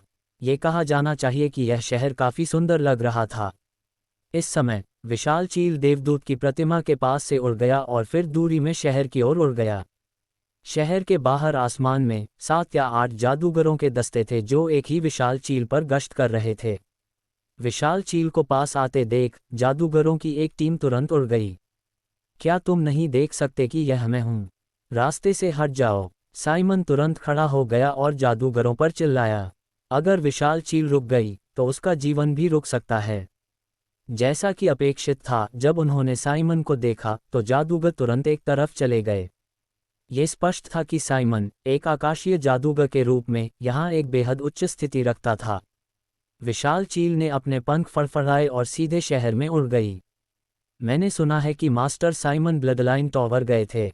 वह इतनी जल्दी वापस आ गए हैं। साइमन के जाने के बाद कुछ जादूगरों ने गपशप की। मैंने चील पर एक और व्यक्ति को देखा। उसे ब्लडलाइन सिटी का एक जादूगर होना चाहिए।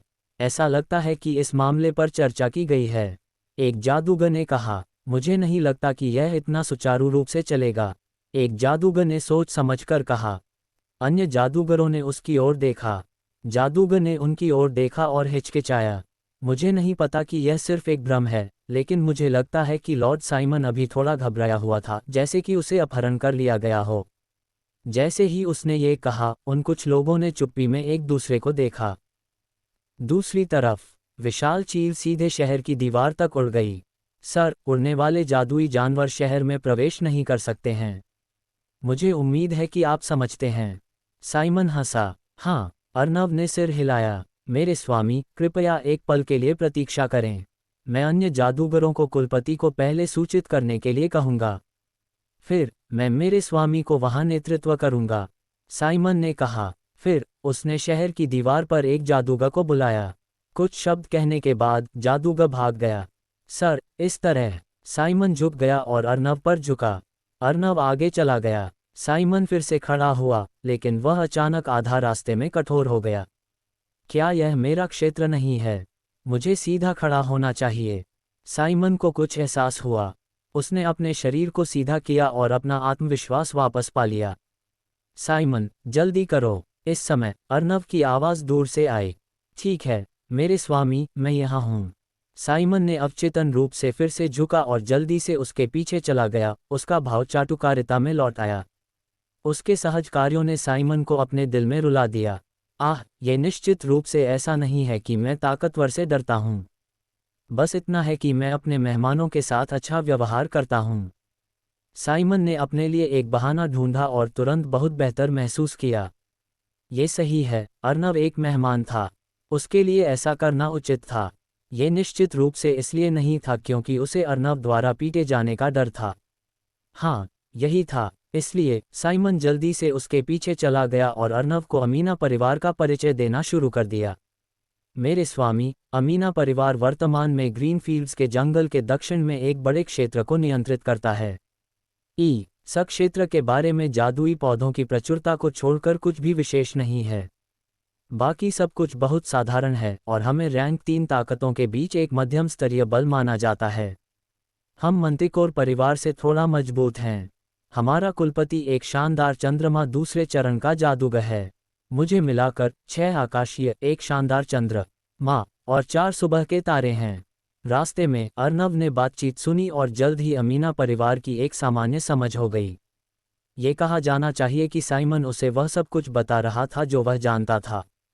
वह एक जूता चाटने वाला था और उसकी अनुकूलनशीलता वास्तव में अच्छी थी। उसका एक बड़ा मुंह भी था।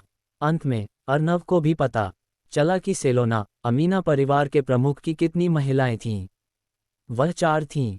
इस समय अमीना के मंदिर में मुख्य सेलोना एक विशाल सफ़ेद जैद कुर्सी पर बैठा था। उसके पीछे 2 विशाल पंखों के जोड़े थे। उसके अलावा हॉल में 3 अन्य जादूगर थे। वे सभी आकाशीय थे, एक शानदार चंद्रमा और 2 सुबह के तारे। सर, साइमन ब्लडलाइन टॉवर के अर्नव को वापस लाया है, वह जादूगर जिसने कुछ समय पहले जालिन को मारा था।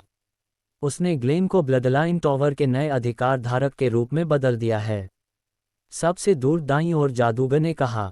वह अमीना परिवार का दूसरा शानदार चंद्रमा जादूगर था। ऐसा लगता है कि वे इस बार बुरे इरादों के साथ आए हैं। यह अर्नव ग्लेन जितना कमजोर नहीं है। बीच में जादूगर ने अपना सिर हिलाया। वास्तव में, और चूंकि अर्नव कुलपति से बात करना चाहता है, इसका मतलब है कि साइमन को पहले ही ब्लडलाइन टॉवर में अस्वीकार कर दिया गया है। वह वास्तव में बेकार है। सबसे बाईं ओर जादूगर ने फिर से कहा, लेकिन उसने वास्तव में सीधे हमारे क्षेत्र में आने की हिम्मत की। वह वास्तव में बहुत अहंकारी है। दाईं ओर जादूगर ने अपना सिर घुमाया और एक पापी मुस्कान का खुलासा किया।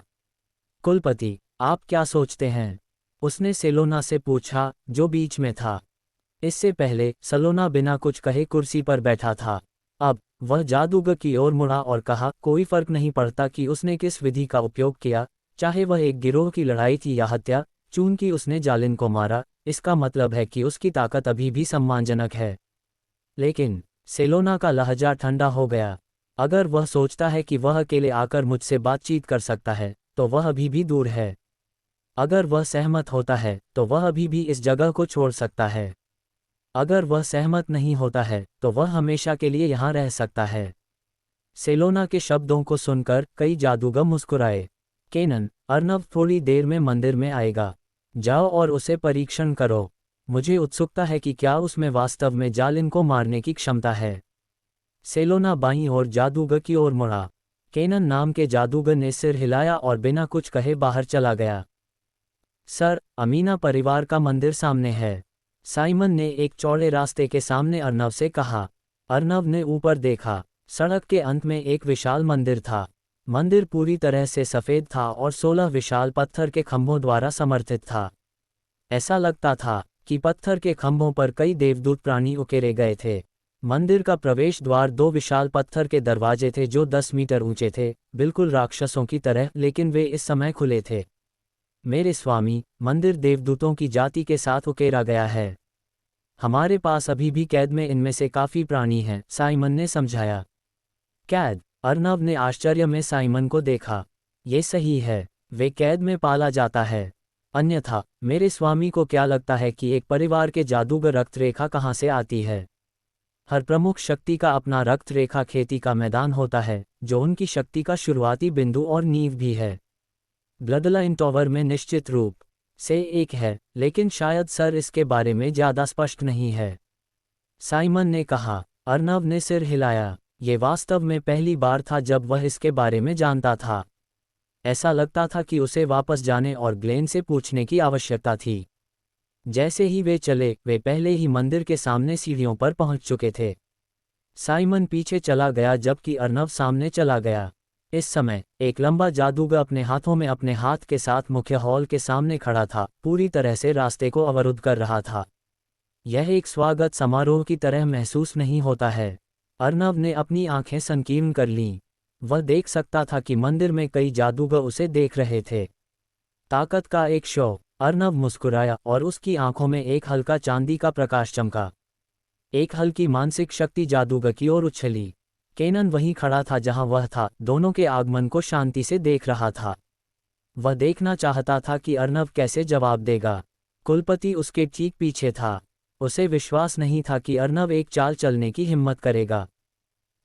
मुझे लगता है कि मेरे सामने का अंतरिक्ष झिलमिला रहा है। केनन ने अपना सिर हिलाया और पलक झपकाए। अगले ही सेकंड में उसे लगा कि उसकी दृष्टि और भी ज्यादा डगमगा रही है। उसके चारों ओर की हवा भी लहरा रही थी और चमक रही थी, जैसे कि यह भ्रम और वास्तविक दुनिया के बीच एक दरार थी। जहां तक अर्नव और साइमन का सवाल है, वे डगमगा गए और उसकी दृष्टि से गायब हो गए। क्या हुआ? Kenan, Kenan! इस समय उसने अचानक एक बुलाहट सुनी और उसके सामने झिलमिलाहट धीरे धीरे गायब हो गई। पलक झपकते ही वह वापस आ गया था। हालांकि उसने महसूस किया कि वह हॉल के किनारे पर खड़ा था और साइमन उसके बगल में खड़ा था। उसने अचानक अपना सिर घुमाया और देखा कि अर्नव सीधे हॉल में चल रहा था। केनन का गला थोड़ा हिला क्योंकि ठंडा पसीना बाहर निकल आया। अभी अभी क्या हुआ था? केनन, तुम पहले क्या कर रहे थे? तुम मंदिर के दरवाजे को अवरुद्ध कर रहे थे, लेकिन अचानक तुम किनारे हट गए और सर अर्नव को अंदर जाने के लिए झुक गए। साइमन ने भ्रम में पूछा। ये वह था जो उसने अभी अभी देखा था। साइमन के शब्दों ने केनन को ऐसा महसूस कराया जैसे वह एक बर्फ की गुफा में गिर गया हो। वह झुका। उसने अर्नव को अंदर आने के लिए भी आमंत्रित किया। उसे कुछ भी याद क्यों नहीं था, जैसे कि उसके सिर पर ठंडे पानी की एक बाल्टी डाली गई हो। उसने दूरी में अर्नव को देखा। उसे लगा कि हर किसी ने इस जादूगर को कम करके आंका था। वह हर किसी की कल्पना से कहीं ज्यादा भयानक था। केनन, तुम कुछ क्यों नहीं कह रहे हो? साइमन ने फिर से पूछा। हाँ, मुझे सर अर्नव का स्वागत करने के लिए भेजा गया था। केनन ने साइमन को देखा और कहा। वह शायद ही कह सकता था कि वह परेशानी पैदा करने के लिए यहाँ था। मुझे समझ आ गया। मुझे लगा कि तुम सर अर्नव को रोकने जा रहे थे। साइमन ने धीरे से केनन को धक्का दिया और एक मुस्कान के साथ कहा। केनन अजीब तरह से हंसा, लेकिन उसका दिल लहरों की तरह लुढ़क रहा था, शांत होने में असमर्थ था। हालांकि वह जल्दी से शांत हो गया। हॉल में दो शानदार चंद्रमा जादूगरों के साथ अर्नव कुछ नहीं कर सकता था। उसे विश्वास था कि कुलपति अर्नव को एक सबक सिखाएगा, लेकिन अभी अभी क्या हुआ था?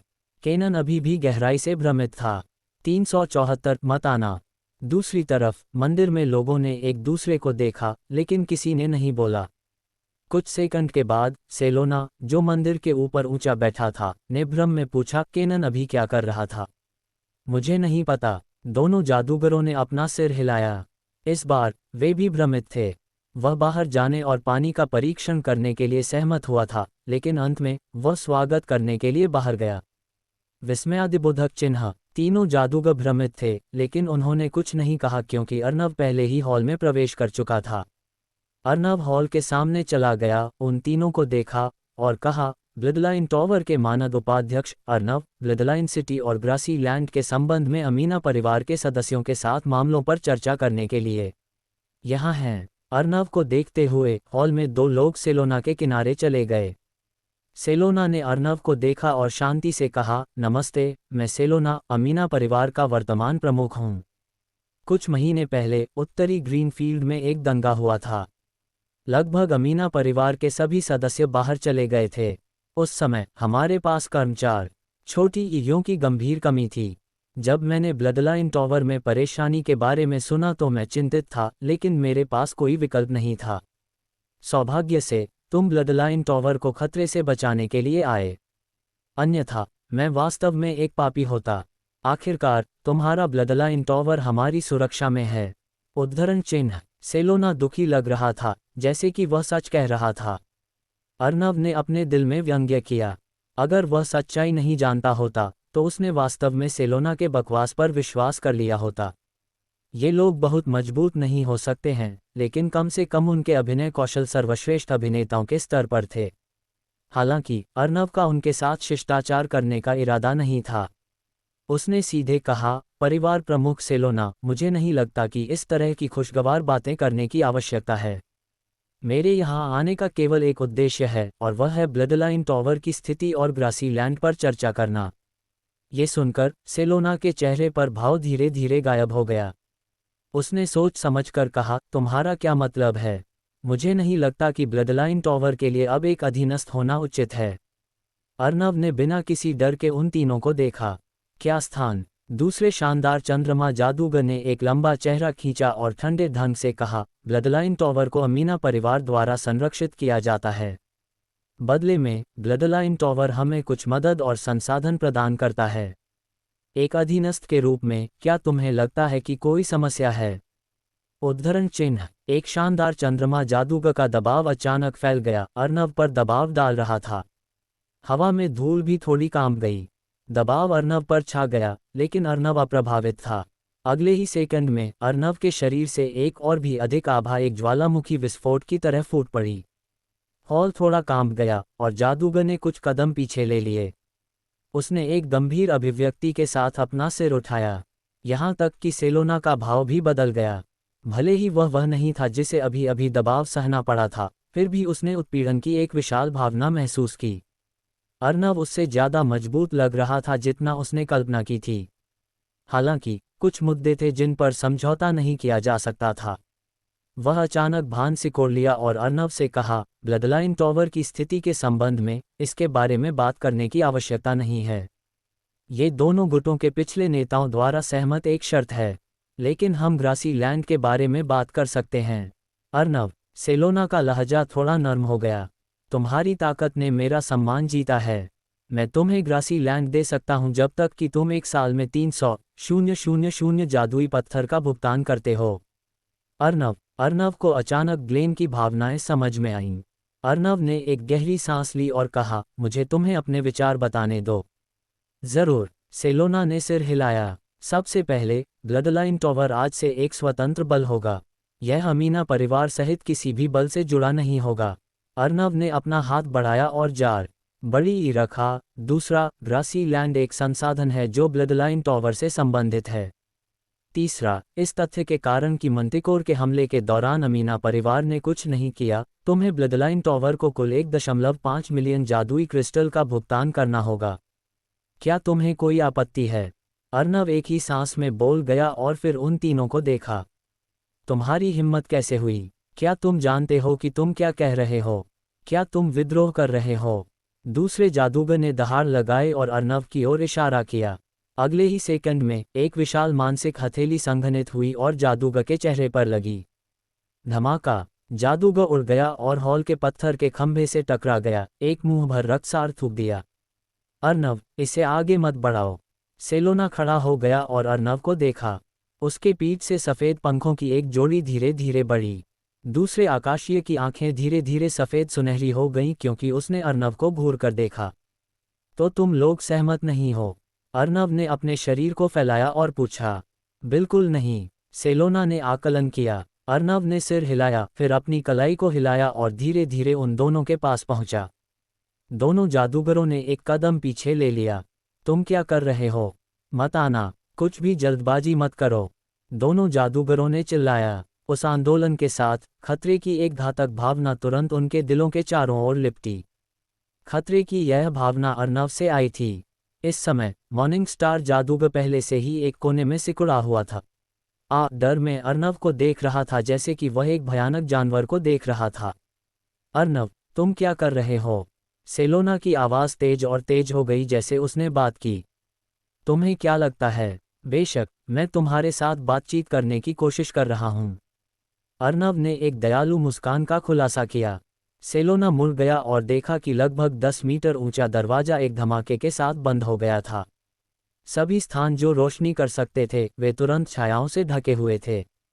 गल्प। सेलोना का गला थोड़ा हिला और उसे एक बुरा एहसास हुआ। एक और शानदार चंद्रमा जादूगर ने सेलोना को सांत्वना दी। मेरे स्वामी, डरो मत। हम शानदार चंद्रमा जादूगर हैं। हाँ, सेलोना ने सिर हिलाया। डरने की कोई बात नहीं थी। ये सिर्फ एक अर्नव था। मंदिर के बाहर साइमन और केनन ने इंतजार किया। अचानक दरवाजा एक धमाके के साथ बंद हो गया। उन दोनों ने तुरंत देखा। क्या हुआ? दरवाजा बंद क्यों है? केनन ने भौहें चढ़ाईं। सिर्फ गेट ही नहीं, साइमन ने किनारे पर छाया की ओर इशारा किया। इस समय पूरा मंदिर छायाओं से लिपटा हुआ था। उन दोनों ने एक दूसरे को देखा और स्पष्ट रूप से महसूस किया कि कुछ गलत था। अगले ही सेकंड में साइमन की भौहें सिकुड़ गईं और उसने अपने बगल में केनन से कहा, क्या तुम्हें कोई चीख सुनाई दी? चीख?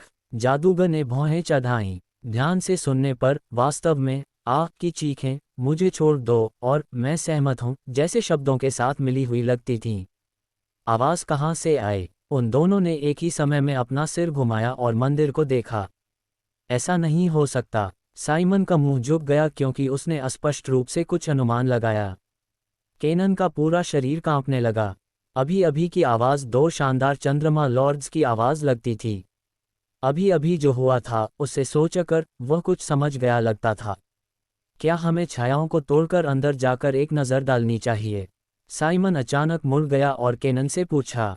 मुझे लगता है कि हमें इसके बारे में भूल जाना चाहिए। ये सिर्फ एक अच्छी बातचीत होनी चाहिए। केनन ने साइमन की आंखों में देखा और दृढ़ता से अपना सिर हिलाया। मुझे भी ऐसा लगता है। साइमन सहमत हुआ। इस प्रकार वे दोनों मंदिर के सामने खड़े थे। उन्होंने किसी को भी रोक दिया जो मंदिर की जांच करने आया था। 375 मैं उसे जाने दूंगा। एक हल्की हवा के साथ रात गिर गई, जिसके साथ उज्ज्वल चंद्रमा भी था। एक कौवा पास से गुजरा और एक शाखा पर बैठ गया। उसकी गोल आंखें दूरी में मंदिर को देख रही थीं। अचानक एक चटक के साथ मंदिर का विशाल पत्थर का दरवाजा धीरे धीरे खुला और कौवा उड़ गया। दरवाजा खुला है। साइमन और केनन मुड़कर देखने लगे। दरवाजा धीरे धीरे खुल रहा था, एक अंतर का खुलासा कर रहा था। दरार में अनंत अंधकार था, एक अनंत खाई की तरह। अचानक एक आकृति धीरे धीरे इसमें दिखाई दी, जो अधिक स्पष्ट और अधिक स्पष्ट होती गई। सर अर्नव। साइमन ने आकृति को स्पष्ट रूप से देखा। यह अर्नव था। अर्नव अभी भी 3 घंटे पहले जैसा ही था और उसके चेहरे पर मुस्कान पहले से भी उज्ज्वल थी।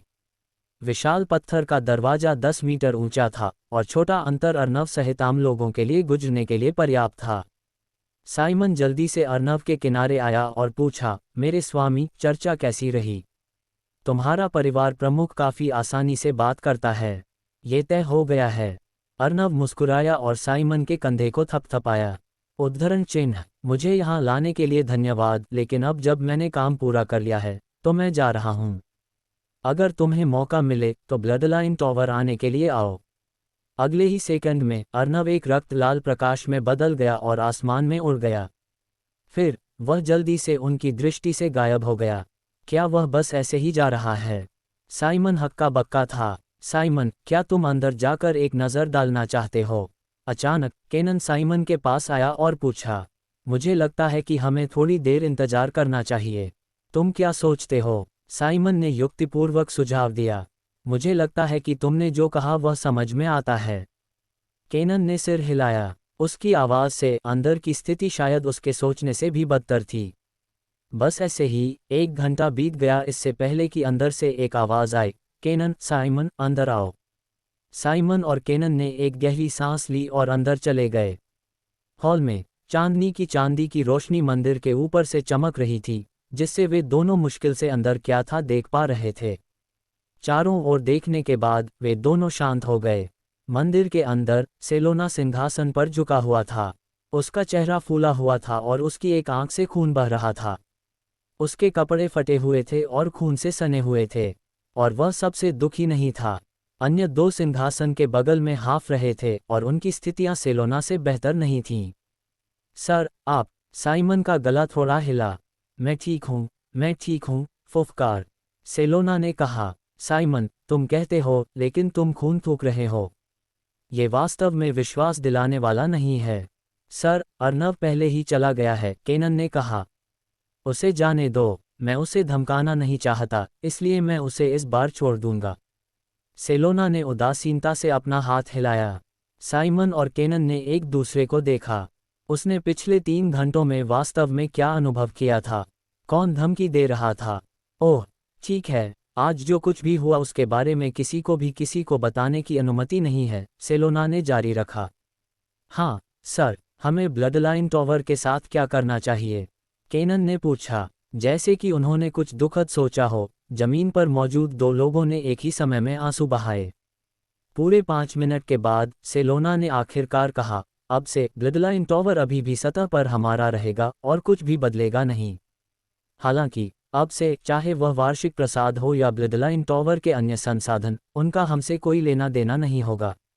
इसके अलावा हम इस बल की सुरक्षा को बनाए रखेंगे। इसके अलावा साइमन, कल परिवार से 1 मिलियन जादुई पत्थर लो और उन्हें ब्लडलाइन टॉवर भेजो। उसके बाद हम उन्हें 10 साल के लिए प्रति वर्ष 200,000 जादुई पत्थर का भुगतान करेंगे। क्या ये बहुत अधिक है? केनन की आंखें चौड़ी हो गईं। वह कल्पना नहीं कर सकता था कि उसका स्वामी ऐसी कठोर शर्तों पर क्यों सहमत हो। पैसा सिर्फ एक पहलू था। उन्होंने न केवल ब्लडलाइन टॉवर के संसाधन खो दिए, बल्कि उन्हें सुरक्षा भी प्रदान करनी पड़ी। ये किस तरह की अन्यायपूर्ण संधि थी? बेशक, हम इनकार कर सकते हैं। फिर हम मर जाएंगे और अमीना परिवार कल मिट जाएगा। जैसा कि सेलोना ने बात की, उसने उन दोनों को देखा और कहा, क्या कोई समझा सकता है कि तुम अंदर क्यों नहीं आए? एक पल में केनन और साइमन को ऐसा लगा जैसे उनकी गर्दन को निचोड़ा जा रहा है। उन्होंने बात नहीं की। बेशक, मैं वास्तव में एक और समस्या के बारे में अधिक चिंतित हूँ। सेलोना ने एकमात्र पैर की हड्डी से खुद को सहारा देने के लिए संघर्ष किया जो टूटी नहीं थी। उसने साइमन को देखा और अपनी पूरी ताकत से चिल्लाया, तुम उस खलनायक अर्नव को वापस क्यों लाए? दूसरी तरफ, जब आसमान बस चमकना शुरू हो रहा था, अर्नव ब्लडलाइन टॉवर लौट आया और यात्रा में उसे केवल आधा दिन लगा। आखिरकार उसने एक गुप्त तकनीक का इस्तेमाल किया जिसने उसकी गति को बढ़ाया। जैसे ही अर्नव की आभा नीचे उतरी, ग्लेन उसका स्वागत करने आया। सर, आप वापस आ गए हैं। क्या सब कुछ सुचारू रूप से चला? ग्लेन ने चिंता के साथ पूछा। ये ठीक है। भविष्य में ग्रासी लैंड ब्लडलाइन टॉवर का होगा और सेलोना परेशानी की तलाश में नहीं आएगा। साथ ही हमें ब्लडलाइन टॉवर के संसाधनों को अमीना परिवार को देने की आवश्यकता नहीं है। अगर वे उन्हें चाहते हैं तो वे उन्हें बस खरीद सकते हैं। जैसे ही वे जादूगर टॉवर पर वापस चले गए, अर्नव ने कहा। ग्लेन का मुंह चौड़ा खुला था। क्या सेलोना इतनी आसानी से बात करने वाला था? सर, क्या आपके भाषण का दूसरा आधा हिस्सा सच था? ग्लेन अभी भी अनिश्चित था। बेशक, ये सच है। अर्नव ने उस पर एक अजीब नज़र डाली और कहा, मैंने पहले ही सेलोना के साथ इस पर चर्चा कर ली है। एक आकाशी, यह जल्द ही यहाँ होगा। तुम उससे पूछ सकते हो। कोई और आएगा। ग्लेन का सिर अब सूज गया था। इस यात्रा पर वास्तव में क्या हुआ था? इस समय वे दोनों पहले ही अर्नव के अस्थायी निवास पर पहुंच चुके थे। अर्नव ने दरवाजा धक्का दिया और ग्लेन की ओर मुड़ा। हाँ, अगले 2 से 3 दिनों में लगभग 1 मिलियन के लायक का जादुई क्रिस्टल का एक बैच होना चाहिए। अगले 10 वर्षों में 10 साल के लिए हर साल 200,000 जादुई क्रिस्टल का एक बैच होगा। क्या आपने इस पर सेलोना के साथ भी चर्चा की? ग्लेन ने फिर से पूछा। और क्या? अर्नव ने उसे एक अजीब नज़र दी इससे पहले कि वह जादूगर टॉवर में प्रवेश करता। ठीक है, ग्रासी लैंड में इमारतों का निर्माण जल्दी करो। मैं अभी भी अंदर जाने का इंतजार कर रहा हूँ। ठीक है, मैं नीचे के लोगों को याद दिलाऊंगा। अगले ही सेकंड में जादूगर टॉवर का दरवाजा बंद हो गया। ग्लेन ने अपनी समझ व्यक्त की। आखिरकार अर्नव ने अमीना परिवार से निपटने के लिए अपना सर्वश्रेष्ठ किया होगा। ये वास्तव में कड़ी मेहनत थी, लेकिन वह अभी भी समझ नहीं पा रहा था कि अमीना परिवार इस तरह की संधि को कैसे स्वीकार कर सकता है। ग्लेन की एकमात्र आशा अब अमीना परिवार के आगमन का इंतजार करना था ताकि वह सब कुछ पुष्टि कर सके। अगर यह सच है तो मेरे स्वामी कितने मजबूत हैं। ग्लेन को एहसास हुआ कि वह अर्नव के बारे में कुछ नहीं जानता था, लेकिन अर्नव ने पहले ही ब्लडलाइन टॉवर को समझ लिया था। लेकिन यह अच्छा है। ग्लेन मुस्कुराया और जाने के लिए मुड़ गया। भरोसा करने के लिए एक शक्तिशाली व्यक्ति होना बहुत अच्छा था। दूसरी तरफ जेरे को भी जासूस से खबर मिली थी। अमीना परिवार के कुलपति और अन्य शानदार चंद्रमा और आकाशीय कई घंटों तक मंदिर में बातचीत कर रहे थे। मैं करीब आना चाहता था लेकिन मुझे भगा दिया गया। जब अर्नव बाहर आया तो वह पूरी तरह से अक्षुण्ण था और उसके कपड़े क्षतिग्रस्त नहीं थे। उस रात अमीना परिवार ने ब्लडलाइन टॉवर के नुकसान की भरपाई के लिए संसाधनों को इकट्ठा करना शुरू कर दिया। उन्होंने ग्रासी लैंड के ब्लडलाइन टॉवर के स्वामित्व को भी स्वीकार कर लिया। अपने हाथ में जानकारी को देखते हुए जेरे को लगा जैसे उसका सीने को अवरुद्ध कर दिया गया हो। सेलोना इतना दोस्ताना नहीं था जब उसने उससे बात की थी। जेरे को लगा कि उसे सलोना को फिर से जानना होगा। इस व्यक्ति के दो चेहरे थे। कितना विकृत। ठीक ठीक क्यों? जेरे भ्रमित था। उसने जल्दी से अर्नव के बारे में जानकारी को याद किया। कुछ मिनटों के बाद उसने भ्रम में पूछा, यह ऐसा नहीं हो सकता कि यह बच्चा अच्छा दिखने वाला है। उसके अलावा वह वास्तव में कोई तरीका नहीं सोच सकता था कि अर्नव उससे बेहतर था। जितना अधिक उसने इसके बारे में सोचा उतना ही अधिक वह गुस्सा हुआ। माँ का। जेरे ने मेज पर पत्र को पटक दिया और चिल्लाया, डेरिफ। दरवाजा खुला और एक जादूगर अंदर चला गया। उसने सम्मान से कहा, लॉर्ड कुलपति, क्या आपको किसी चीज की आवश्यकता है? उद्धरण चिन्ह। जेरे की आंखें तेज हो गईं क्योंकि उसने अपने दांतों को पीस लिया और कहा, 10 जादूगर ताकतों को इकट्ठा करो और उनके आकाशीय को यहाँ इकट्ठा होने दो। यह मारने का समय है। जेरे अब स्पष्ट रूप से अर्नव के प्रति शत्रुतापूर्ण है, जबकि अमीना परिवार ने अर्नव के सामने घुटने टेक दिए हैं। ब्लडलाइन टॉवर के लिए जे रे के अगले हमले में क्या जोखिम और अवसर निहित हैं?